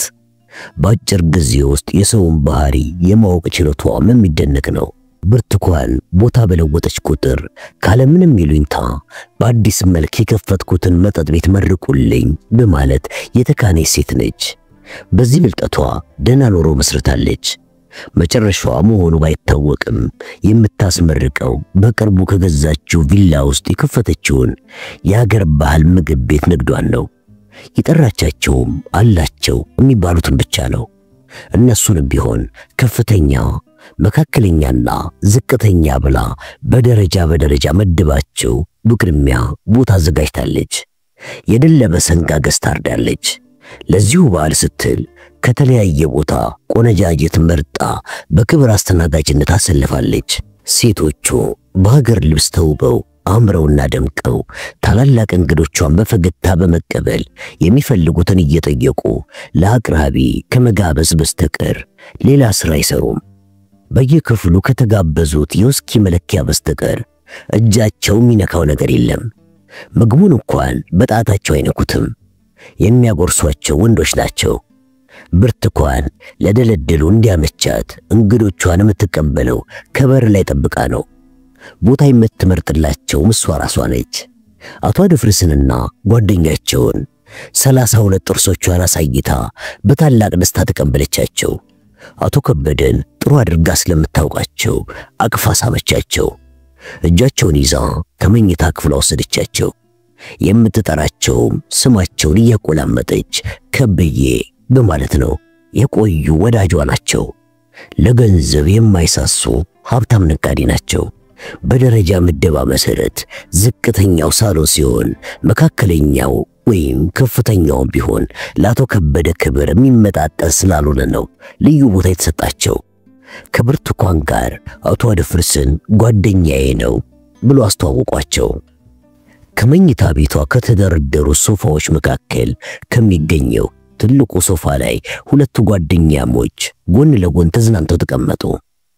ማንም ሳይጠራት ወዲያውኑ ከክብር አስተናጋጆቹ ወጣት የሆነችው ሴት ስትውረግረግ መጣ። ደማቅ ፈገግታ እያሳየች ትህትና በተሞላበት ሁኔታ ምን ልታዘዝ አለች። ብርቱካን ተጫወቱ መጣው ብላ ወጣች። ልጅቷ ስትስቅ ጉንጮቿ ስርጉድ ሲሉ የተቃራኒ ጾታን አይን ይማርካሉ። ደምግባቷ ከቅላቷ ጋር ሌላ ነገር ነው። ቀጥ ብለው የበቀሉ እግሮቿ የተዋበ ቅርጽ አላቸው። አቶ አደፍርስ እንዳይጓት ልባቸው ለሁለት ስንጥቅ ሲል ተሰማቸው። ለሴት ልጁ በሲደነግጡ ይሄ የመጀመሪያ ባይሆንም ልዩ ስሜት ፈጠረባቸው። ፍርሃት አላቸው። እንደ ሞኝ ፈዘው ሲመለከቷት ገባትና አይኖቿን ስልምልም አደረገች። ስሜታቸው ከውስጥ ገንፍሎ ዘለህ ቀፋት የሚል መሰላቸው። ደቂቃ በማይሞላ ጊዜ ውስጥ ከልባቸው ገብታ ከተመች። አቶ ከበደ ግን ውበቷን ያጤኑ በማይመስል ሁኔታ አንድ ጠርሙስ ውስኪ አምጪልን ብሎ አዘዟት። ስትወጣ አቶ አደፍርስ በዓይናቸው ተከትሏት መጠጡን ይዛ ስትመጣ እንደገና ለማየት በጉጉት ጠብቋት። ግን እሷ ሳትሆን ሌላ ድብልብል ያለች ፉንጋ ሴት ውስኪውን ይዛ ገባች። አቶ አደፍርስ ሰራተኛዋን ላለማየት ፊታቸውን ወደ ግድግዳው አዞሩ። በመቅረቷ ተበሳጩ። አቶ አደፍርስ የተቀዳላቸውን ውስኪ እየተጎነጩ ስለ ልጅቷ ማሰላሰል ጀመሩ። እንደገና ውበቷን በዓይነ ህሊናቸው እየቃኙ አደነቁ። ምን ልትሆን ትችላለች ብለው ራሳቸው ጠየቁ። ሴተኛ አዳሪ መሆኗን ተጠራጠሩ። ተማሪም ልትሆን አትችልም አሉ። ባለትዳር ሳትሆን አትቀርም ብለው አሰቡ። ከህሊናቸው ጋር ሙግት ገጠሙ። በሐሳብ ሲባዝኑ ብርቱካን በነጭ ትሪ ምግብ ይዛላቸው መጣች። በመዘግየቷ ይቅርታ ጠይቃ ተቀመጠች። ሁለቱንም በየተራ እያጎረሰች ጨዋታ ጀመረች። አቶ አደፍርስ ግን የሷ ጨዋታ ካንጀታቸው ጠብ አላለም። ምግቡ በጥሩ ሁኔታ የተዘጋጀ ቢሆንም አልጣማቸውም። በሉ እንጂ አረ በሉ እያለች ብርቱካን ስለምትጎተጉታቸው ነው እንጂ እህሉን መንካትም አልፈለጉም ነበር። ልጅቷ ከወዳቸው ገብታ የምግብ ፍላጎታቸውን ዘጋቸው። መጠጡ ብቻ ነው ሳይተናነቅ የሚዋጥላቸው። አቶ ከበደ ግን እየሳቁና እየተጫወቱ እንክት አድርገው በሉ። ሰራተኛ መታ ለብርቱካን በጆሮዋ አንድ ነገር ሹክ አለቻት። ይቅርታ ሳትጠይቅ ውልቅ ብላ ወጣች። አቶ አደፍርስ በውስጥ አፍነውት የነበረ ስሜታቸውን ከጠጡ በኋላ ሊቆጣጠሩት አልቻሉም። ያበጠው ይፈንዳ አሉና ካቤ ቀደም የመጣችውን ልጅ ታውቃታለህ ሲሉ እንደዘበ ጠየቋቸው። አዎ አልፎ አልፎ ዚያታለሁ። ምን ነው ቀልብ አረፈባትና ወደድካት እንዴ አሉ እንደ ቀልድ አድርገው። የለም ብቻ ከዚህ በፊት ያየዋ ስለመሰለኝ ነው አሉ ስሜታቸው በቀላሉ ስለታወቀባቸው እንደማፈር ብለው። አትግደርደር ደስ ካለች እናስጠራታለን አሉ አቶ ከበደ በእርግጠኝነት ተዝናንተው። አቶ አደፍርስ ልጅቷ መታ ከጎናቸው ብትቀመጥ ደስታቸው ወሰን አይኖረው ነበር።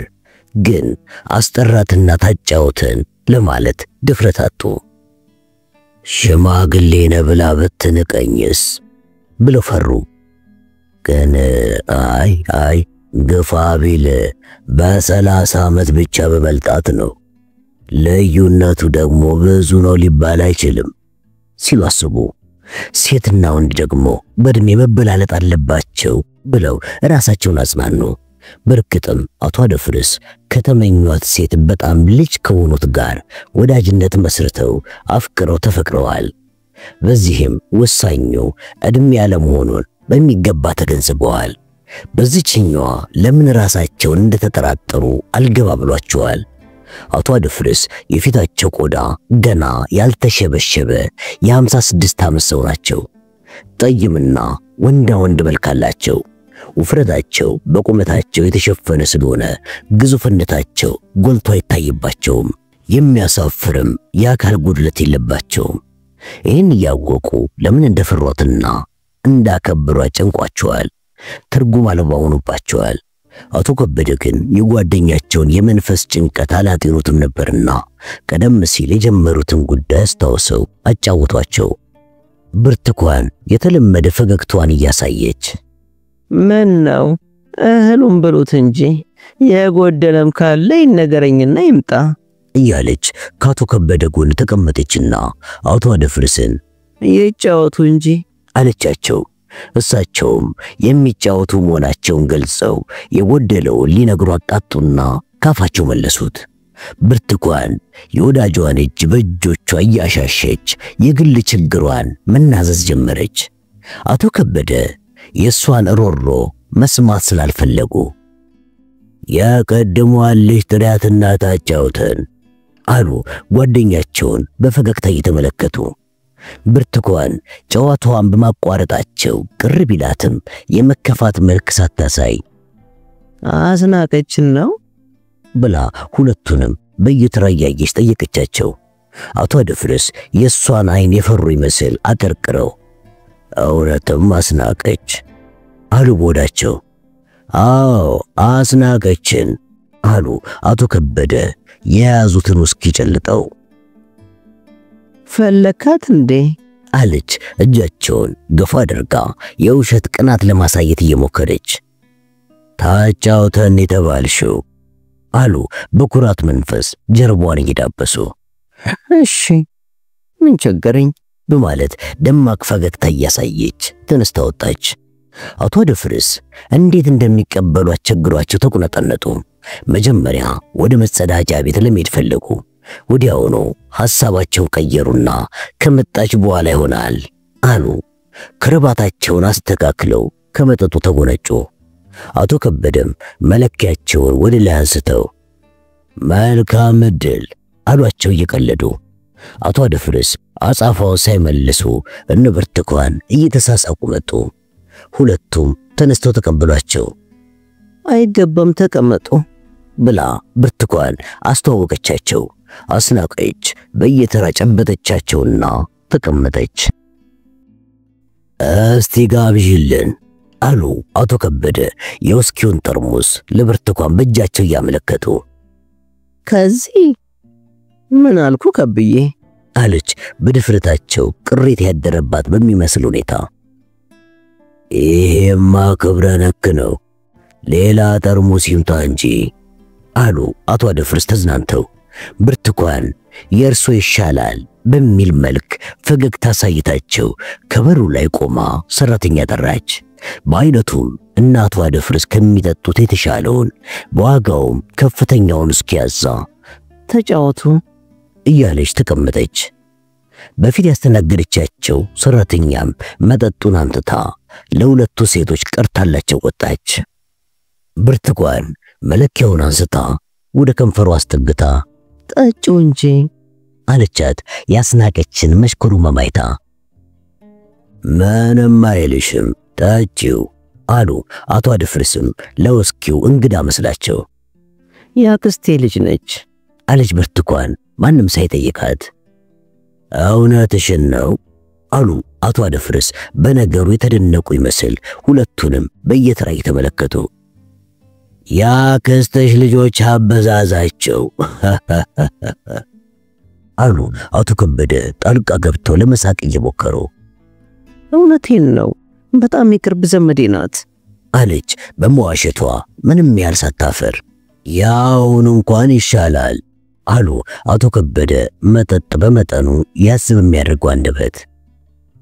አንተ ደግሞ ሁል ጊዜ ሰው መጠራጠር አይገባም እኮ ነውር ነው አለች የተከፋች በመምሰል።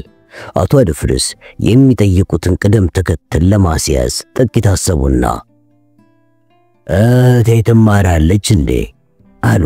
ልጄ ቢሉ ነገሩ የሚበላሽ መስሏቸው። ጨርሳለች ስትል ብርቱካን መለሰችላቸው። ትምህርት ምን መጨረሻ አለው ብለው አቶ ከበደ ነገር አደፈረሱ። ብርቱካን መልስ አልሰጠቻቸውም።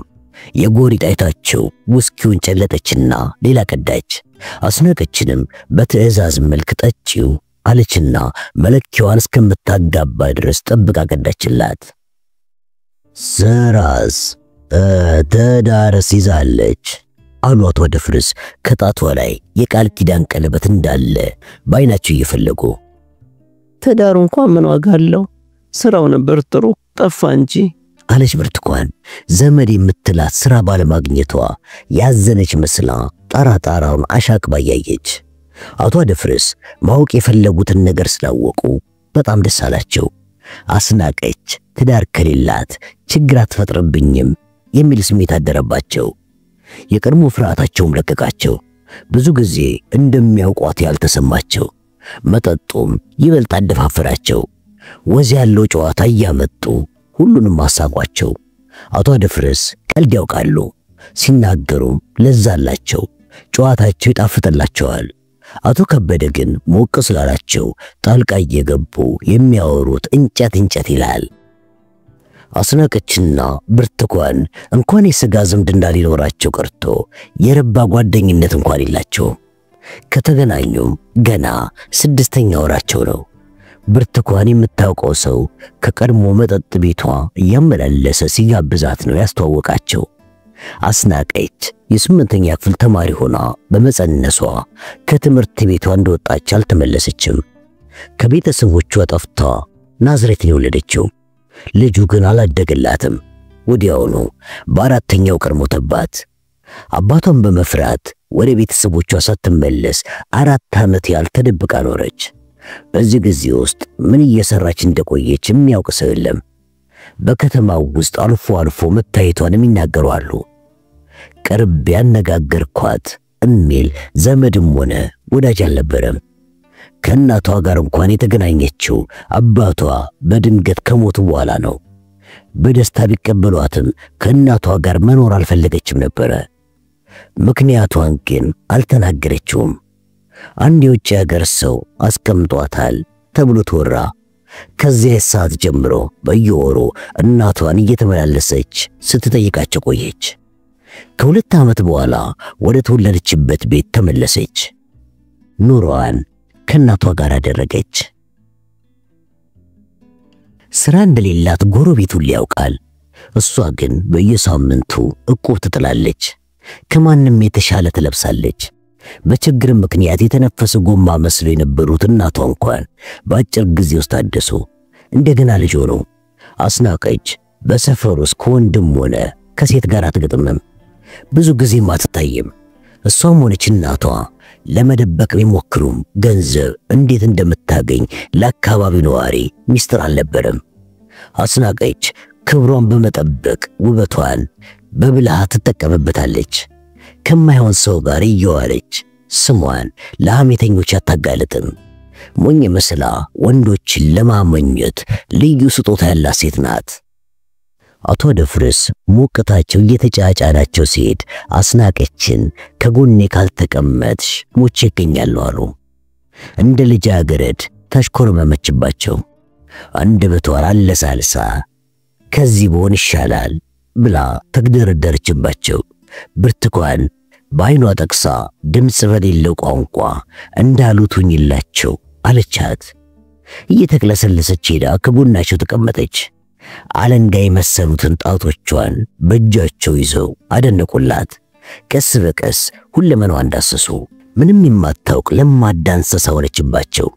ወሰን የሌለው ደስታ ተሰማቸው። ሁኔታዋ ሁሉ የልብ ልብ ሰጣቸው። ምኞታቸውም የተሳካ መሰላቸው። በሕይወታቸው ላይ ብሩህ ተስፋ ሲንጸባረቅ ታያቸው። በዚህም የአስናቀችን ፍቅር ለማግኘት አስፈላጊውን ነገር ሁሉ ለመፈጸም ወሰኑ። በመጨረሻም አቅፈዋት ሲጫወቱ ቆዩና በቀጠሮ ተለያዩ። ከዚያች ዕለት ጀምሮ አቶ ደፍርስ ሌላ ሰው ሆኑ። አስናቀችን ከልባቸው ወደዷት። ሳንቲም ለማውጣት ያልተሳቀቁትን ያህል ገንዘብ በገፍ መበተን አዘወተሩ። የምትፈልጊውን ሁሉ ሳትደብቂ ንገሪኝ አሉ። ብርቱካንን የቅርብ አማካሪያቸው አደረጉ። በሷ አማካኝነት አስናቀች እንከን የማይወጣላት ጨዋ ልጅ ነች ተባሉ። እውነት መስሏቸው አመኑ። ስፍር ቁጥር የሌለው ብር አፈሰሱ። ከጊዜ ወደ ጊዜ አስናቀች ጋር በጣም ተቀራረቡ። የማይለያዩ የአንድ ሳንቲም ሁለት ገጽታ ሆኑ። አስናቀችም ጥቅሟን ለመጠበቅ በዘዴ ያዘቻቸው። እሷም እንደሳቸው በፍቅር የከነፈች መስላ ታየቻቸው። ጠጠር በወደቀ ብርጭቆ በተጋጨ ቁጥር አደፍርስዬ ድረስ እያለች አፈዘዘቻቸው። የስሜቷ ገዢ አሽከራ አደረገቻቸው። ይህ ብቻ ሳይሆን አይናቸው በፍቅር ስለተጋረደ ምንም ነገር አልታያላቸው። አስናቀች ከሌሎች ወዳጆቿ ጋር የነበራትን የቅርብ ግንኙነት ለጊዜውም ቢሆን አቋረጠች። ለአቶ ደፍርስም ታማኝ ፍቅረኛ መሆኗን በተግባር ለማስመስከር አሰበች። ያፈቀረ ሰው ስስታም ነውና ወረቱ እስከሚያልቅለት ድረስ መጠንቀቅ ይገባል ብላ የመከረቻት ብርቱካን ነች። የአቶ ደፍርስ ፍቅር ግን ወረቱ አላልቃለ። የማይጠበስ የመጫኛ ጠፍር ሆነ። ፍቅር ሰጥታ ፍቅር የምትቀበል ሆና ስላገኟት የምትፈልገውን ነገር ሁሉ አደረጉላት። አስናቀችም የተሻለ ሰው እንደማታገኝ ገባት።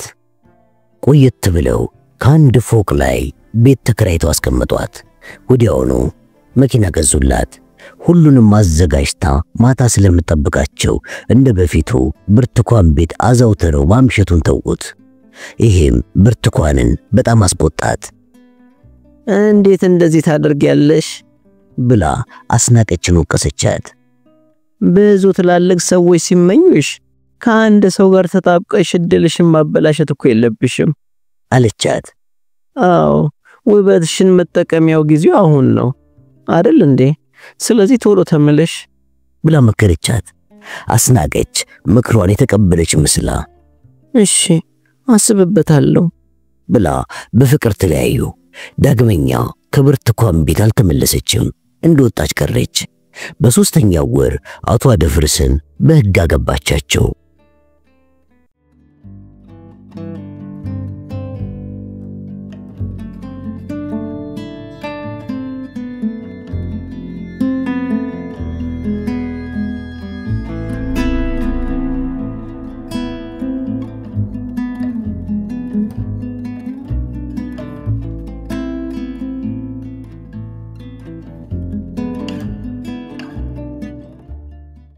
የማርታ ታላቅ ወንድም የአራተኛ ዓመት የሕግ ተማሪ ነው።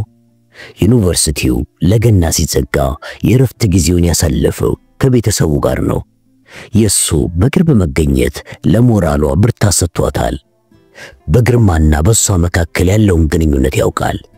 መታሰሩን እንደሰማ ወዲያውኑ መጥቶ አጽናንቷታል። ያስደስታታል ብሎ የሚገምተውን ሁሉ አድርጎላታል። የስሜቷ ቁስል እንዲሽር የተቻለውን ያህል ሞክሯል። እሱም እንደ ጠበቃው ማንደፍሮ ወንጀለኛው ሌላ ሰው ሊሆን ይችላልና አትጨነቂ ብሏታል። በተባለ ሁኔታ ግርማ አባቱን ሊገድል እንደማይችል አስረድቷታል።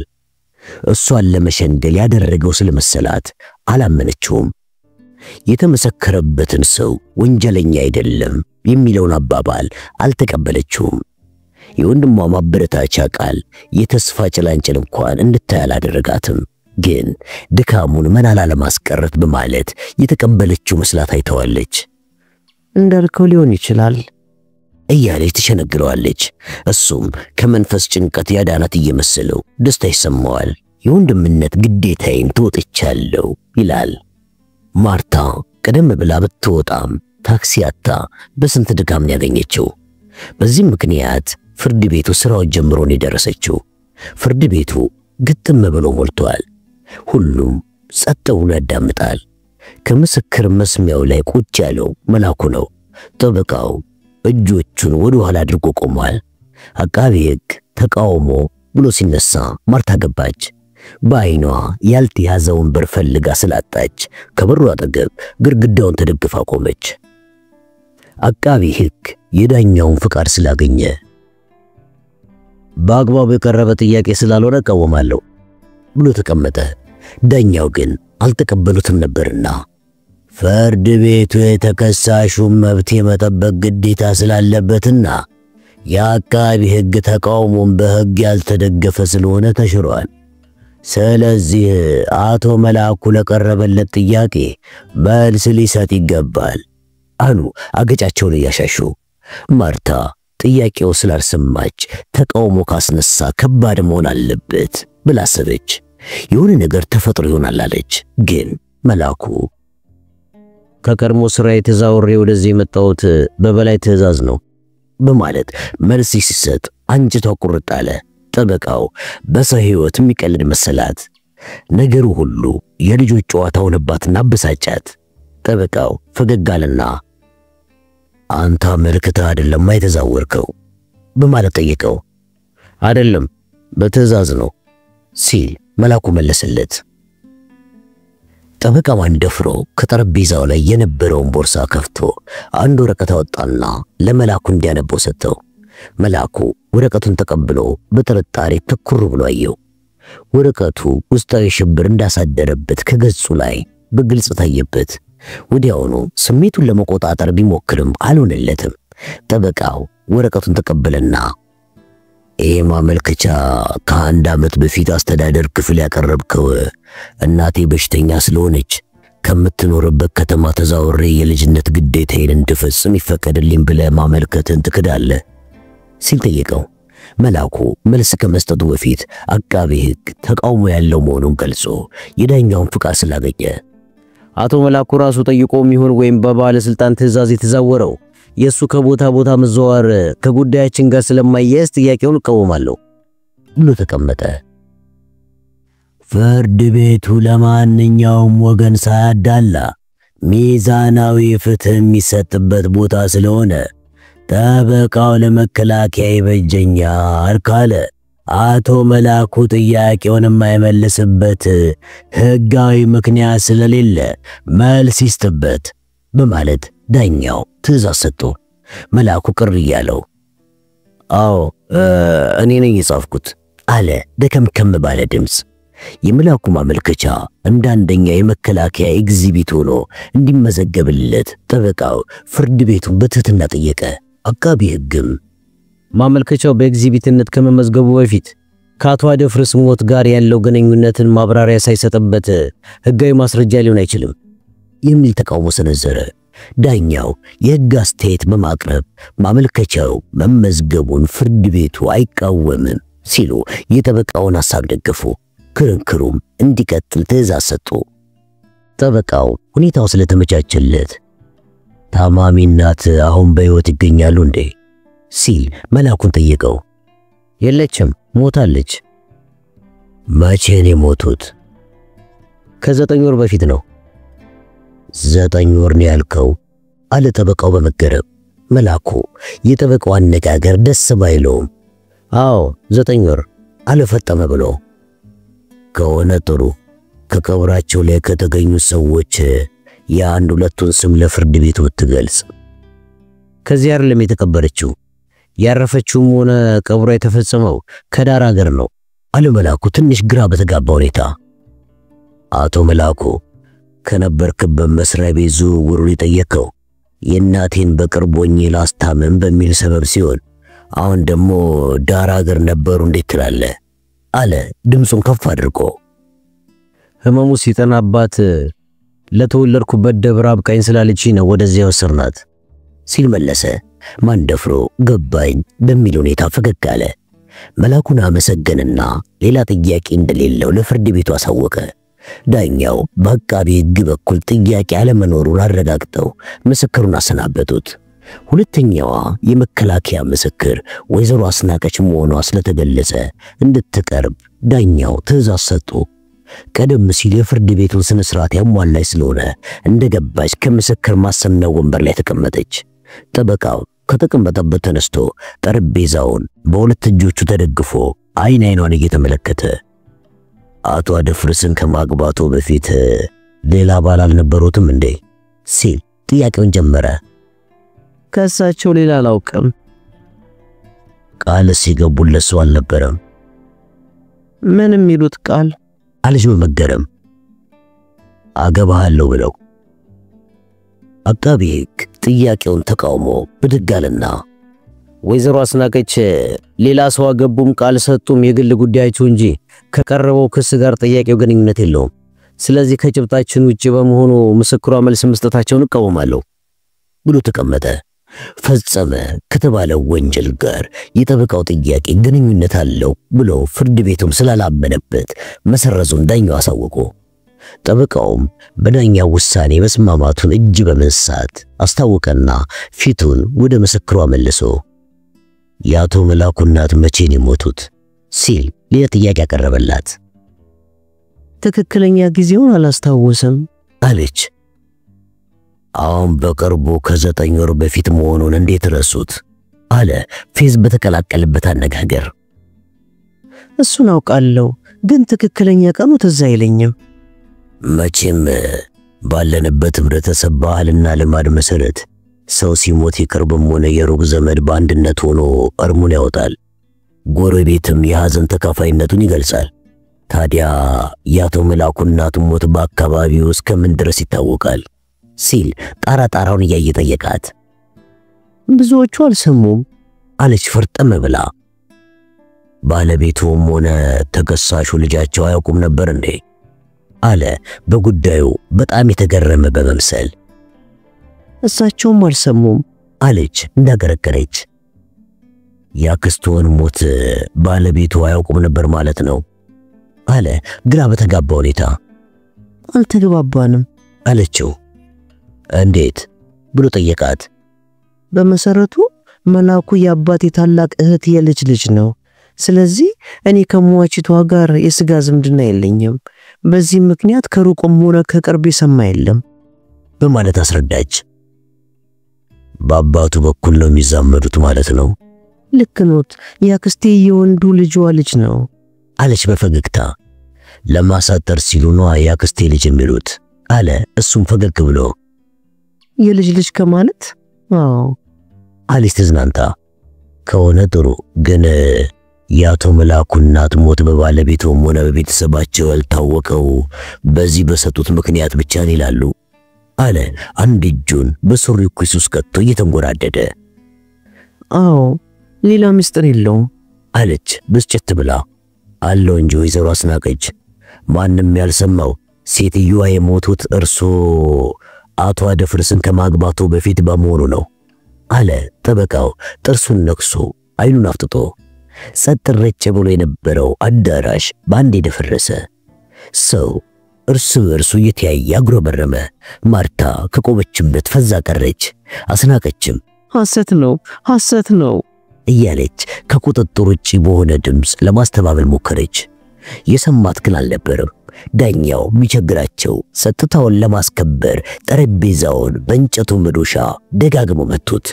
ያም ቢሆን ግን በቀላሉ ሰላም አልተገኘም። እልህ ይዞ የሚተናነቃት አስናቀች ሁኔታው መረጋጋቱን ጠብቃ ሐሰት ነው ብላ እንደገና ጮኸች። ይሄ ሊካድ የማይችል ሐቅ ነው። ሐሰቱ ግን በእርሱና በመላኩ መካከል ያለው ዝምድና ነው አለ ፈርጠም ብሎ። አቃቢ ሕግ በዚህ ነጥብ ላይ ተቃውሞ እንዳለው አሳወቀ። ምክንያቱን ሲያብራራ በሁለቱ ግለሰቦች ማለትም በአቶ መላኩና በወይዘሮ አስናቀች መካከል ዝምድና አይኖርም የጠበቃው አቀራረብ የክርክሩን መንፈስ ለማዛባት ነው አለና ንግግሩን ሊቀጥል ሲል ዳኛው አቋረጡትና የሥጋ ዝምድና ሳይኖራቸው ያለ በማስመሰል ሶስተኛ ሰው አሞኝተዋል ወይም ደግሞ ወንጀሉ በዚህ ሳቢያ ተፈጽሟል የሚል ከሆነ ጠበቃው ማብራሪያ ሊሰጥበት ይገባል አሉ። ማንደፍሮ ዳኛውን በአክብሮት እጅ ነሳ። ካባውን አስተካክሎ ሐሳቡን ሰበሰበና ዝርዝር ጉዳዩ እስከ መግባቴ በፊት ወንጀሉ በተከሳሹ ተፈጽሟል ወይ የሚለውን ነጥብ ማንሳት ፈልጋለሁ። ለወንጀሉ መፈጸም መንስኤው ተከሳሹ ሴተኛ ዳሪ ወዶ ፍላጎቷን የሚያረካበት የራሱ የሆነ የገቢ ምንጭ ስላልነበረው ከአባቱ በስውር ገንዘብ እየወሰደ አባክኗል የሚል ነው። ይህንን ሟች ስለደረሱበት ሊያጠፋቸው በቅቷል ነው የሚለው የክሱ ማመልከቻ። ምናልባት ተከሳሹ ከአባቱ ጋር በፈጠረው አለመግባባት ሕይወታቸውን ሊያጠፋ አስቡ ይሆናል እንበል። ግን በር በርግዶ ካራ መዞ የአጥፊነት እጁን አባቱ ላይ ያሳረፈ ብለን የምናምን ከሆነ በጣም ተሳስተናል። ምክንያቱም አባቱን በሰዎች መሃል በተባለ ሁኔታ ገድሎ ከወዳጁ ጋር ለመኖርም ሆነ ፍቅሩን ለማጣጣም ያለው ዕድል ከመርፌ ቀዳዳ የጠበበ መሆኑን እያወቀ ወንጀሉን እንዴት ይፈጽማል? ፍጹም ሊሆን አይችልም። ይህም ግመል ሰርቆ አጎንብሶ መሄድ ይሆናል። ስለዚህ በተከሳሹና በአባቱ መካከል የነበረውን ቅራኔ የፈጠረው አቃቢ ሕግ እንዳስቀመጡት ሳይሆን በወንጀሉ መፈጸም ምክንያት የሆነው ወይዘሮ አስናቀች ለተንኮል ተጋርዳ ባለቤቷን በማሞኘት የፈጸመችው ሕገወጥ ድርጊት ነው። በመሰረቱ ወይዘሮ አስናቀችና አቶ መላኩ የሥጋ ዝምድና የሌላቸው ለስሜታቸው የተገዙ ሕሊና ቢስ መሰሪዎች ናቸው። በመሆኑም ወይዘሮ አስናቀች ፍቅረኛዋ ከነበረበት ቦታ ዝውውር ከመጠየቁ በፊት ለባለቤቷ ለአቶ አደፍርስ ያክስቷ ልጅ አድርጋ በዝና አስተዋወቀችው። በየዋህነት ጭጋግ ተጋርደው በሞኝነት የሚደናበሩት አቶ አደፍርስ ደግሞ የሷ ተንኮል ስላልተገለጸላቸው የአቶ መላኩ ዝውውር እንዲፋጠን የሚመለከተውን ሁሉ በአማላጅነት ወትውቶ አስፈቀዱ። ከዚህ በኋላ የሁለቱ የድብብቆች ጨዋታ በስውር ተጀመረ። ከሰው አይን ተሰውሮ የሚቀር ነገር የለምና ይሄ ጉድ በትዝብት ይመለከት የነበረው ተከሳሽ ተንኮላቸው ስር ሰዶ ከፍተኛ ችግር ከመፈጠሩ በፊት መላ የዋህው አቶ አደፍርስ ግን እውነትን ማየት ስለተሳናቸው በመሃላቸው መቃቃር ተፈጠረ። ቀስ በቀስ አለመግባባታቸው ለሌሎች አመቺ ሁኔታ ፈጠረ እንጂ ተከሳሹ በአባቱ ጥቃት መቆርቆር በሚወዳቸው ወላጁ ላይ ወንጀል ለመፈጸም የሚያንደረድር መነሻ ምክንያት ሊሆን እንደማይችል ፍርድ ቤቱ በቀላሉ ይረዳልኛል ብዬ አምናለሁ። ሐቁ ይሄ ለመሆኑ ደግሞ የሚያውቁልኝ ሰዎች ስላሉ በፍርድ ቤቱ ትዕዛዝ ሊጠሩና ሊመሰክሩ ይችላሉ በማለት ጠበቃው ንግግሩን ዘጋው። ዳኛው በጥሞና ካዳመጡ በኋላ አቃቤ ሕግ በዚህ ነጥብ ላይ የሚሰጠው አስተያየት እንዳለ ጠየቁት። ተከሳሹ ወንጀሉን ለመፈጸም በማያወላውል ሁኔታ በሕግ ምስክሮች የተረጋገጠበት ሲሆን በቂ ማስረጃም ቀርቦበታል። የአሁኑ የጠበቃው ክርክር ግን በይሆናል ላይ የተመሰረተ መላምት መሆኑ ግልጽ ይመስለኛል። ስለዚህ አጉል ግምት ደግሞ ጭብጡን ሊያስለውጠን እንደማይችል ፍርድ ቤቱ ተገንዝቦ እልባት እንዲያደርግበት እጠይቃለሁ።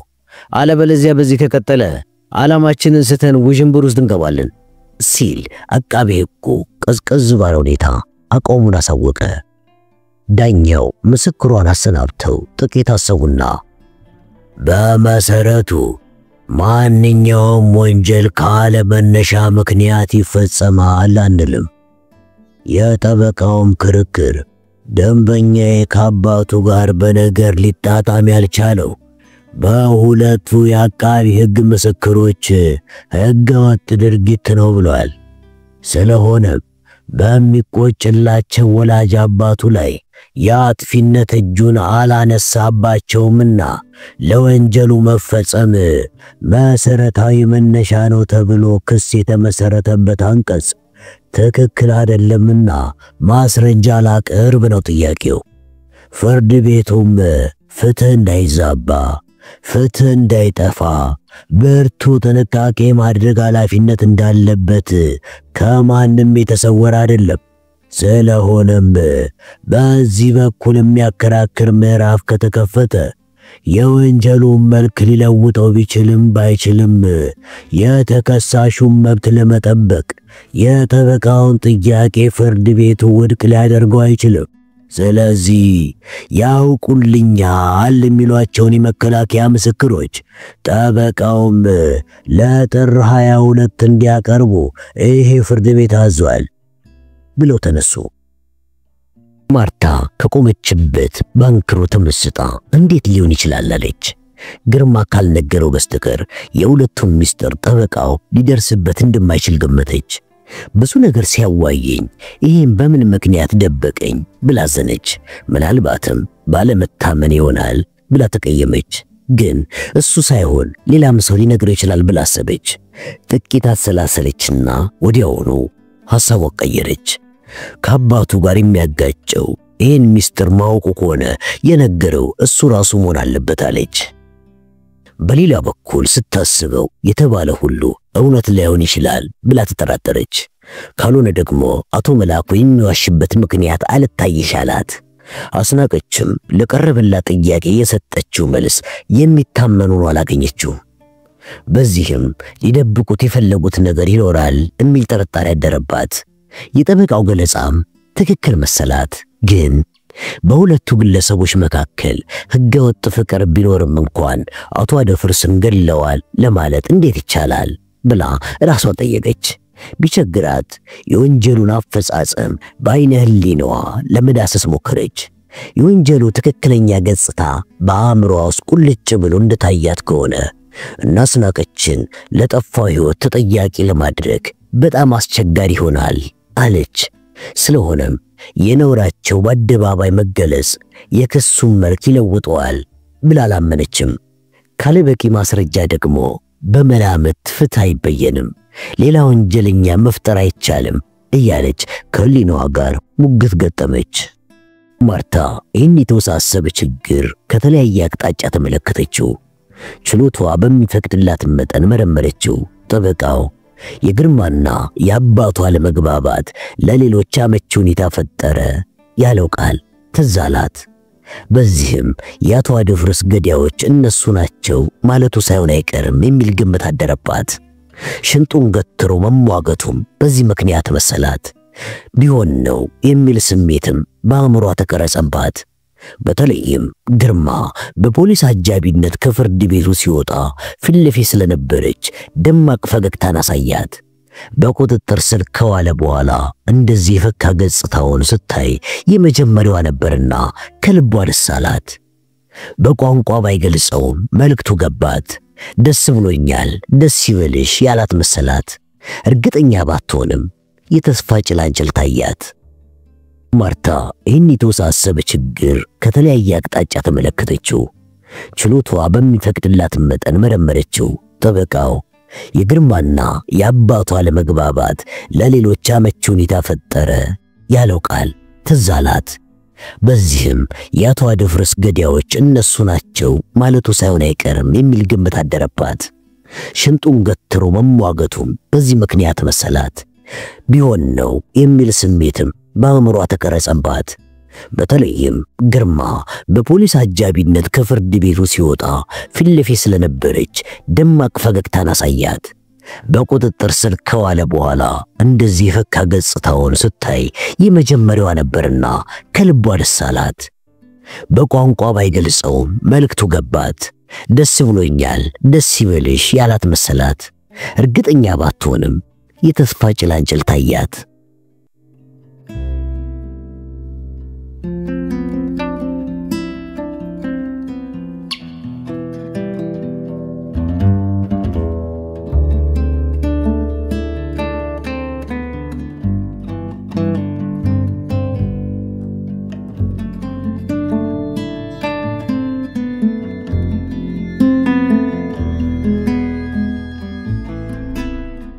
አስናቀች ለሁለት ቀን ያህል አእምሮዋ ከቁጥጥር ውጭ ሆነባት።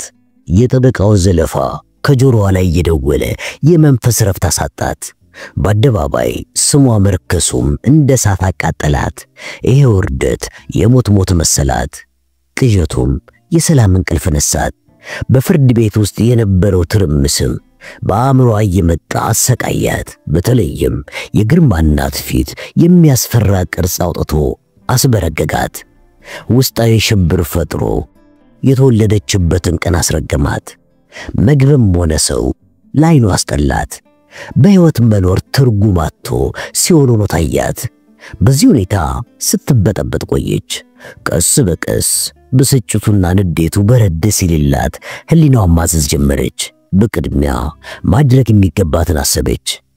ከዚህ ጣጣ የምትወጣበትን መንገድ ፈለገች። የባለሙያ ምክር እንደሚያስፈልጋት ተገነዘበች። አስናቀች ማለዳ ተነስታ አቶ አደፍርስ በወዳጅነት ጊዜ ተከራይተው አስቀምጠዋት ወደ ነበረው ሕንጻ ሄደች። አራተኛው ፎቅ ላይ ስትደርስም በስተቀኝ ከሚገኘው በር ላይ ያለውን ደውል በጣቷ ተጫነችው።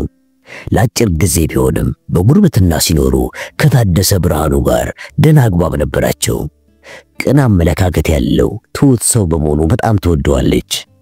በጨዋነቱም ታከብረዋለች። በእህትነት ስለቀረባት እንደ ዘመዷ ታየዋለች። ስላሳለፈችው ሕይወት በመጠኑ ስላጫወተችው ትዳር ብትመሰረት የተሻለ መሆኑን የሚመከራት እሱ ነው። የሱን ምክር የፈለገችው የሕግ ባለሙያ ጠበቃ ስለሆነ ነው። ወዲያውኑ መልስ ባለማግኘቷ እንደገና መጥሪያውን ደወለች። ታደሰ በሩ ከፈተና በደስታ ተቀብሎ ወደ ውስጥ እንድትገባ ጋበዛት። ከሰላምታ በኋላ እንደ ምን እግር ጣልሽ ባክሽ ወዳጄ ብሎ ጠየቃት። ለቀልድ ያህል ነው እንጂ በዚያ ሰዓት የመጣችበትን ሳይጠራጠር አልቀረም። በባሏ ሞት ምክንያት የተፈጠረውን ችግር ያውቃል። ጉዳዩን በቅርብ ተከታትሎታል። አስናቀች ስሜቷ ቀዝቅዞ ሞራሏ ላሽቆ ስለተመለከተ በጣም አዘነ። የጠበቃው ውንጀላ ምን ያህል ቅስሟን እንደሰበረው ከገጽታዋ ላይ ያነበበ። ነገሩ ቀላል ስላልሆነ በምን መንገድ እረዳታለሁ ብሎ ተጨነቀ። ቢቸግረው ወንድ ከሆነ እንግዲህ ክርስትና ለኔ ነው አይደለ ብሎ ሆዷን እያየ መቀለድ ጀመረ። ሁለቱም ቁጭ እንዳሉ አስናቀች ጊዜ ሳታባክን የመጣችበትን ቁም ነገር አጫወተችው። ለችግሬ መፍትሄ ፈልግልኝ አለችው። ታደሰ አገጩን እያሻሸ ጥቂት አሰበና እንደተባለው የሥጋ ዝምድና የላችሁም እንዴ ሲል ጠየቃት። አለን እንጂ አክስቴ በሕፃንነቱ ያሳደገችው ልጇ ነው። አየ መወለድ እኮ ቋንቋ ነው። ከኔም ጋር ቢሆን አፈር ፈጭተን ጭቃ አብኩተን አብረን ያደግነው አለች ብልጠት በተሞላበት ሁኔታ። ይሄ እንኳን ሌላውን አይነት ፍቅር የማይከለክል ዝምድና ነው። ጠበቃው የሚያነሳው እኮ ይህንኑ ነጥብ ነው አለ ፈገግ ብሎ። ነጥብ የለውም፣ የሱ አባባል ሌላ ነው አለች ብስጭት ብላ። እኔ እስከገባኝ ሌላ ትርጉም የለውም። በሌላ ዝምድና ሽፋን ወንጀል ተፈጽሟል ያለው ሐሰት ነው። ምን ማስረጃ አለው አለች ቆጣ ብላ።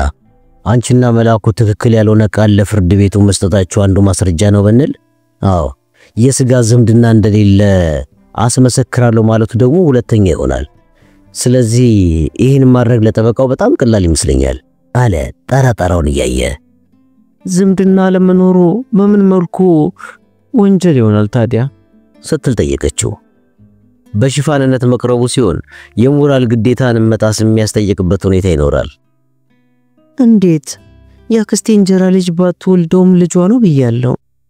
የነበረበት ቦታ ስላልተስማማው ምክንያት በመፍጠር ተዛውሮ መጣ። ለጊዜው ቤት ቢያጣ ከኛ ጋር ተጠጋ። ታዲያ ይሄ ብላ ሳትጨርስ ታደሰ ትዕግስቱ ስላለቀ ይሄ ሰሚ ጆሮ የማያገኝ የብቻ ሸቅ ነው። አቋምሽ ይኩን አዝናለሁ። ሌላ የሕግ ሰው ብትፈልግ ይሻላል። እኔ በበኩሌ በዚህ መስመር ያስኬዳል ብዬ ለመከራከር አልሻም በማለት አቋረጣት። ለምን አለች ድንግርግር ብሏት። እውነቱ መናገር ስላልፈለግሽ ብቻ ነው አለ በረጅሙ ተንፍሶ። እኔ ያልገደልኳቸውም ብያለሁ፣ ካላመንከኝ እምልልሃለሁ አለች ተስፋ በቆረጠ ሁኔታ ቀርቅራ። ላትገያቸው ትችያለሽ፣ ግን ከመላኩ ጋር ወዳጅነት የላቸውም ብዬ እንዴት ልከራከር እችላለሁ አላት ፈርጠም ብሎ። አስናቀች በሷና በመላኩ መካከል ያለው ግንኙነትን ሰው ሁሉ ያወቀው መሰላትና አፈረች። ታደሰም ጥፋተኝነቴን አምኖበታል ማለት ነው ብላ አዘነች።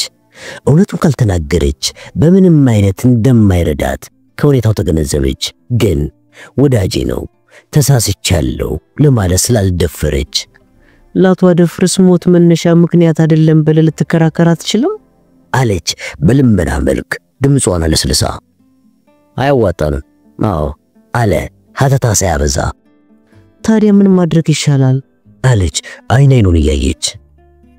አሁን መከራከር ይመረጣል ሲል መለሰላት። አስናቀች ዝግንና ላትና በባሏ ላይ ወዳጅ ይዛ ነበር ብለህ። ታደሰ ችግሯ ቢገባውም ነገሩ ምን ያህል አሳፋሪ እንደሆነ ቢረዳም ጥፋትን ከማመኑ በስተቀር ሌላ የተሻለ አማራጭ እንደሌለ አስረዳት። ለስሜት መሸነፍ ባንቺ አልተጀመረም ብሎ አጽናናት። በርግጥ በባለቤትሽ ላይ ለተፈጸመ ወንጀል ባዕድ ከሆንሽ ከደሙ ንጹህ ለመሆን የሚያዋጣን መንገድ ይሄ ብቻ ነው አላት። እንደገና በአደባባይ ስሜ ሊረክስ አለች ደግማ። ከህይወት መቼም ስም የሚበልጥ አይመስለኝም።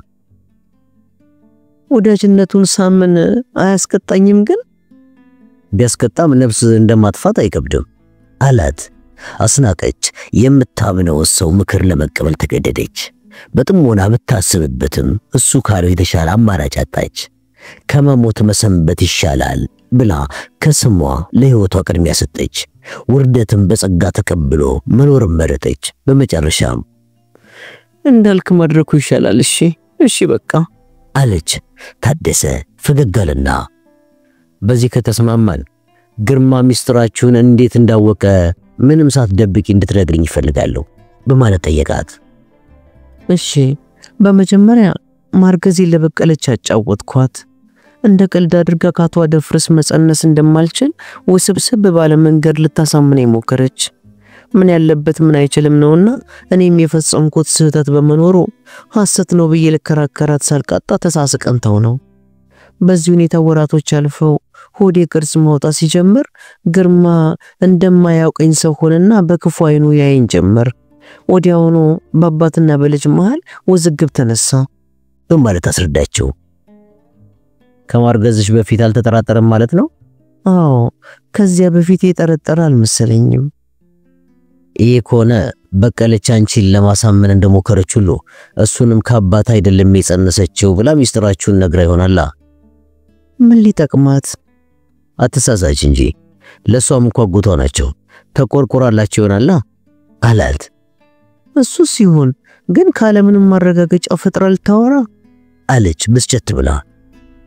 እንደዚህ አይነቱ ነገር ማረጋገጫ የሚያስፈልገው አይመስለኝም። ምክንያቱም ከአቶ አደፍርስ ጋር ከተጋባችሁ 5ኛ ዓመታችሁን ያዛችሁ ይመስለኛል ባልሳሳት አይደል እንዴ? ስለዚህ ያክስቴ ልጅ የምትዩ ሰው በመጣባጭር ጊዜ ውስጥ የመጀመሪያ ልጅሽን መጸነስሽ ጥርጣሬ ሊያሳድርባት ይችላል። በሌላ በኩል ደግሞ አቶ መላኩ እሷን በፍቅር መንገድ አለመቅረብ በሁለታችሁ መሃል ልዩ ግንኙነት ይኖራል በሚል ግምት በቅርብ ተከታትላችሁም ይሆናል አለ። ያስኬድ ይሆናል፣ ግን በዚህ ምክንያት ግርማ እንዴት አባቱን ሊገድል ይችላል ስትል በመገረም ጠየቀችው። ሌላ በቂ መነሻ ምክንያት ከሌለው በዚህ ብቻ ግርማ አባቱን ገደለ ለማለት ያስቸግራል። እሱ ካልሆነ ታዲያ ማን ገደላቸው ይባላል? ለኛ የተሰወረ መነሻ ካለው እሱም ሊገላቸው ይችላል፣ ወይም የራሱ የሆነ ምክንያት ያለው ሌላ ሰው ገድሏቸውም ይኖራል። የውጭ ሰው ሊሆን ይችላል ትላለህ? አለችው። እንደሱ እንኳን ለማለት ያስቸግራል በማለት መለሰላት። አስናቀች የውጭ ሰው እስካልተፈጠረ ድረስ የግርማ ጠበቃ እኔን ነው የሚወነጅለኝ ብላ ስለሰጋች ይሄ ከሆነ ባልፈጸምኩት ጥፋት መወንጀል አይቀርም አለች በፍርሃት። ለምን አለ ግር ብሎት። ኃጢአቷን ለመሸፈን ስትል ገላቸዋለች እንደሚል እርግጠኛ ነኝ አለችው። በሱ ቃል ብቻ የሚሆን ነገር የለም። አቃቤ ሕግ በጉዳዩ አምኖበት ክስ ከመሰረተ ግን መንገድ አይታጣም። አከራካሪው ነጥብ እልባት ሳያገኝ ደግሞ ሌላ ፋይል አይከፈትም። ለማንኛውም በቂ ጊዜ ስላለን ሁሉንም ነገር በቅርብ እየተገናኘን እንመካከርበታለን። እስከዚያው ድረስ ግን ባትጨነቂ መልካም ነው። የመመክርሽ ይህንኑ ነው አላት። እሞክራለሁ፣ ግን ከደሙ ንጹህ መሆኔን አምነህበታል? አለችው በመጠራጠር። አየሽ ጉዳዩን ባለበት ሁኔታ ለማመንም ላለማመንም በእውነት ያስቸግራል አለ እንዳትከፋ በማሰብ። እሱማ ነው፣ ብቻ ካንተ የምደብቀው ሚስጥር ስለሌለኝ እባክህን እመነኝ። አልገደልኳቸውም፣ ለመግደልም ምክንያት የለኝም ብላ ተማጸነችው። ታደሰ ቢቸግረው እሷን ላለማስቀየም ሲል አምንሻለሁ በማለት ፈገግ አለ። አስናቀች ከልቡ እንዳላመናት ከንግግሩ ገባት። በሕዝብ ፊት መጋለጧ ላለመታመኗ ምክንያት እንደሆነ ተሰማት። ያም ባይሆን ሁኔታው ጥፋተኛ ስላስመሰላት በማንም አላዘለችም። በታደሰ ላይም ቢሆን ቅሬታ አላደረባትም። ሰዓቷን እያየች ከተቀመጠችበት ተነስታ ቆመች። አይን አይኑን በመማፀን መልክ እየተመለከተችው እንግዲህ ሁሉንም ነገር ባንተ ላይ ጥየዋለሁ፣ በምትችለው ሁሉ እንደምትረዳኝ ተስፋ አደርጋለሁ በማለት ፈገግ ብላ እጇን ለሰላም ተዘረጋችለት። ታደሰ አይዞሽ በሚል ሁኔታ ትከሻዋን ይዞ እስከ መጨረሻው ከጎኗ እንደሚቆም አረጋገጠላት። በራስሽ የምትተማመኝ ከሆነ የእውነትን አሸናፊነት ምንጊዜም አትጠራጠሪ አላት። ከበሩ አጠገብ ሲደርሱ መላኩን የምትወጂውን ያህል ግን ታምኚዋለሽ ሲል በድንገት ጠይቃት። መልሱን ከገጽታዋ ላይ የፈለገ ይመስል ትኩር ብሎ ያያት። አስናቀችም ምንም ያህል ሳታምነታ አዎ አምነዋለሁ ብላ መለሰችለት። እርግጠኛ ነሽ? ቅንጣት ታህል አልጠራጠርም አለችው። ታደሰ ትከሻዋን መታ መታ እያደረገ ከሆነ ጥሩ ነው። ለማንኛውም እኔ ራሴ ጉዳዩን በቅርበት እከታተለዋለሁ። ለየት ያለ ነገር ሲፈጠር ግን ስልክ ደውይልኝ እሺ አለና ተስፋ ስትሸኛት አስናቀች አመስግና ወጣች። ስለ መላኩ ለምን እንደጠየቃት እያሰላሰለች ደረጃውን ወርዳ ጨረሰች። እሱንም ጠርጥሮት ይሆናል ብላ ደመደመች።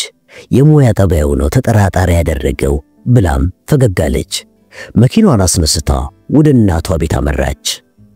ታደሰ ወደ መጸዳጃ ክፍል ገባና ከመስታወቱ ፊት ለፊት ቆሞ ከረባቱን አስተካከለ። የራሱን ምስል ትክ ብሎ እያየ ከሐሳቡ ጋር ሙገት ገጠመ። ከባል ቤት ሌላ ባል አግብታ ለመቀመጥ ድፍረቱን ከየት አመጣችው ብሎ ተገረመ። ለካ ሰውን አውቀዋለሁ ማለት ከንቱ ነው ብሎ አሰነ። ለህሊና የሚቀፍ ግፍ የፈጸመች ሴት ባለቤቴን አልገደልኩትም ብትል ማን ሊያምናት ይችላል? አለ ለራሱ። ራሱን እየነቀነቀ ከቤት ወጥቶ ወደ ቢሮ ሄደ።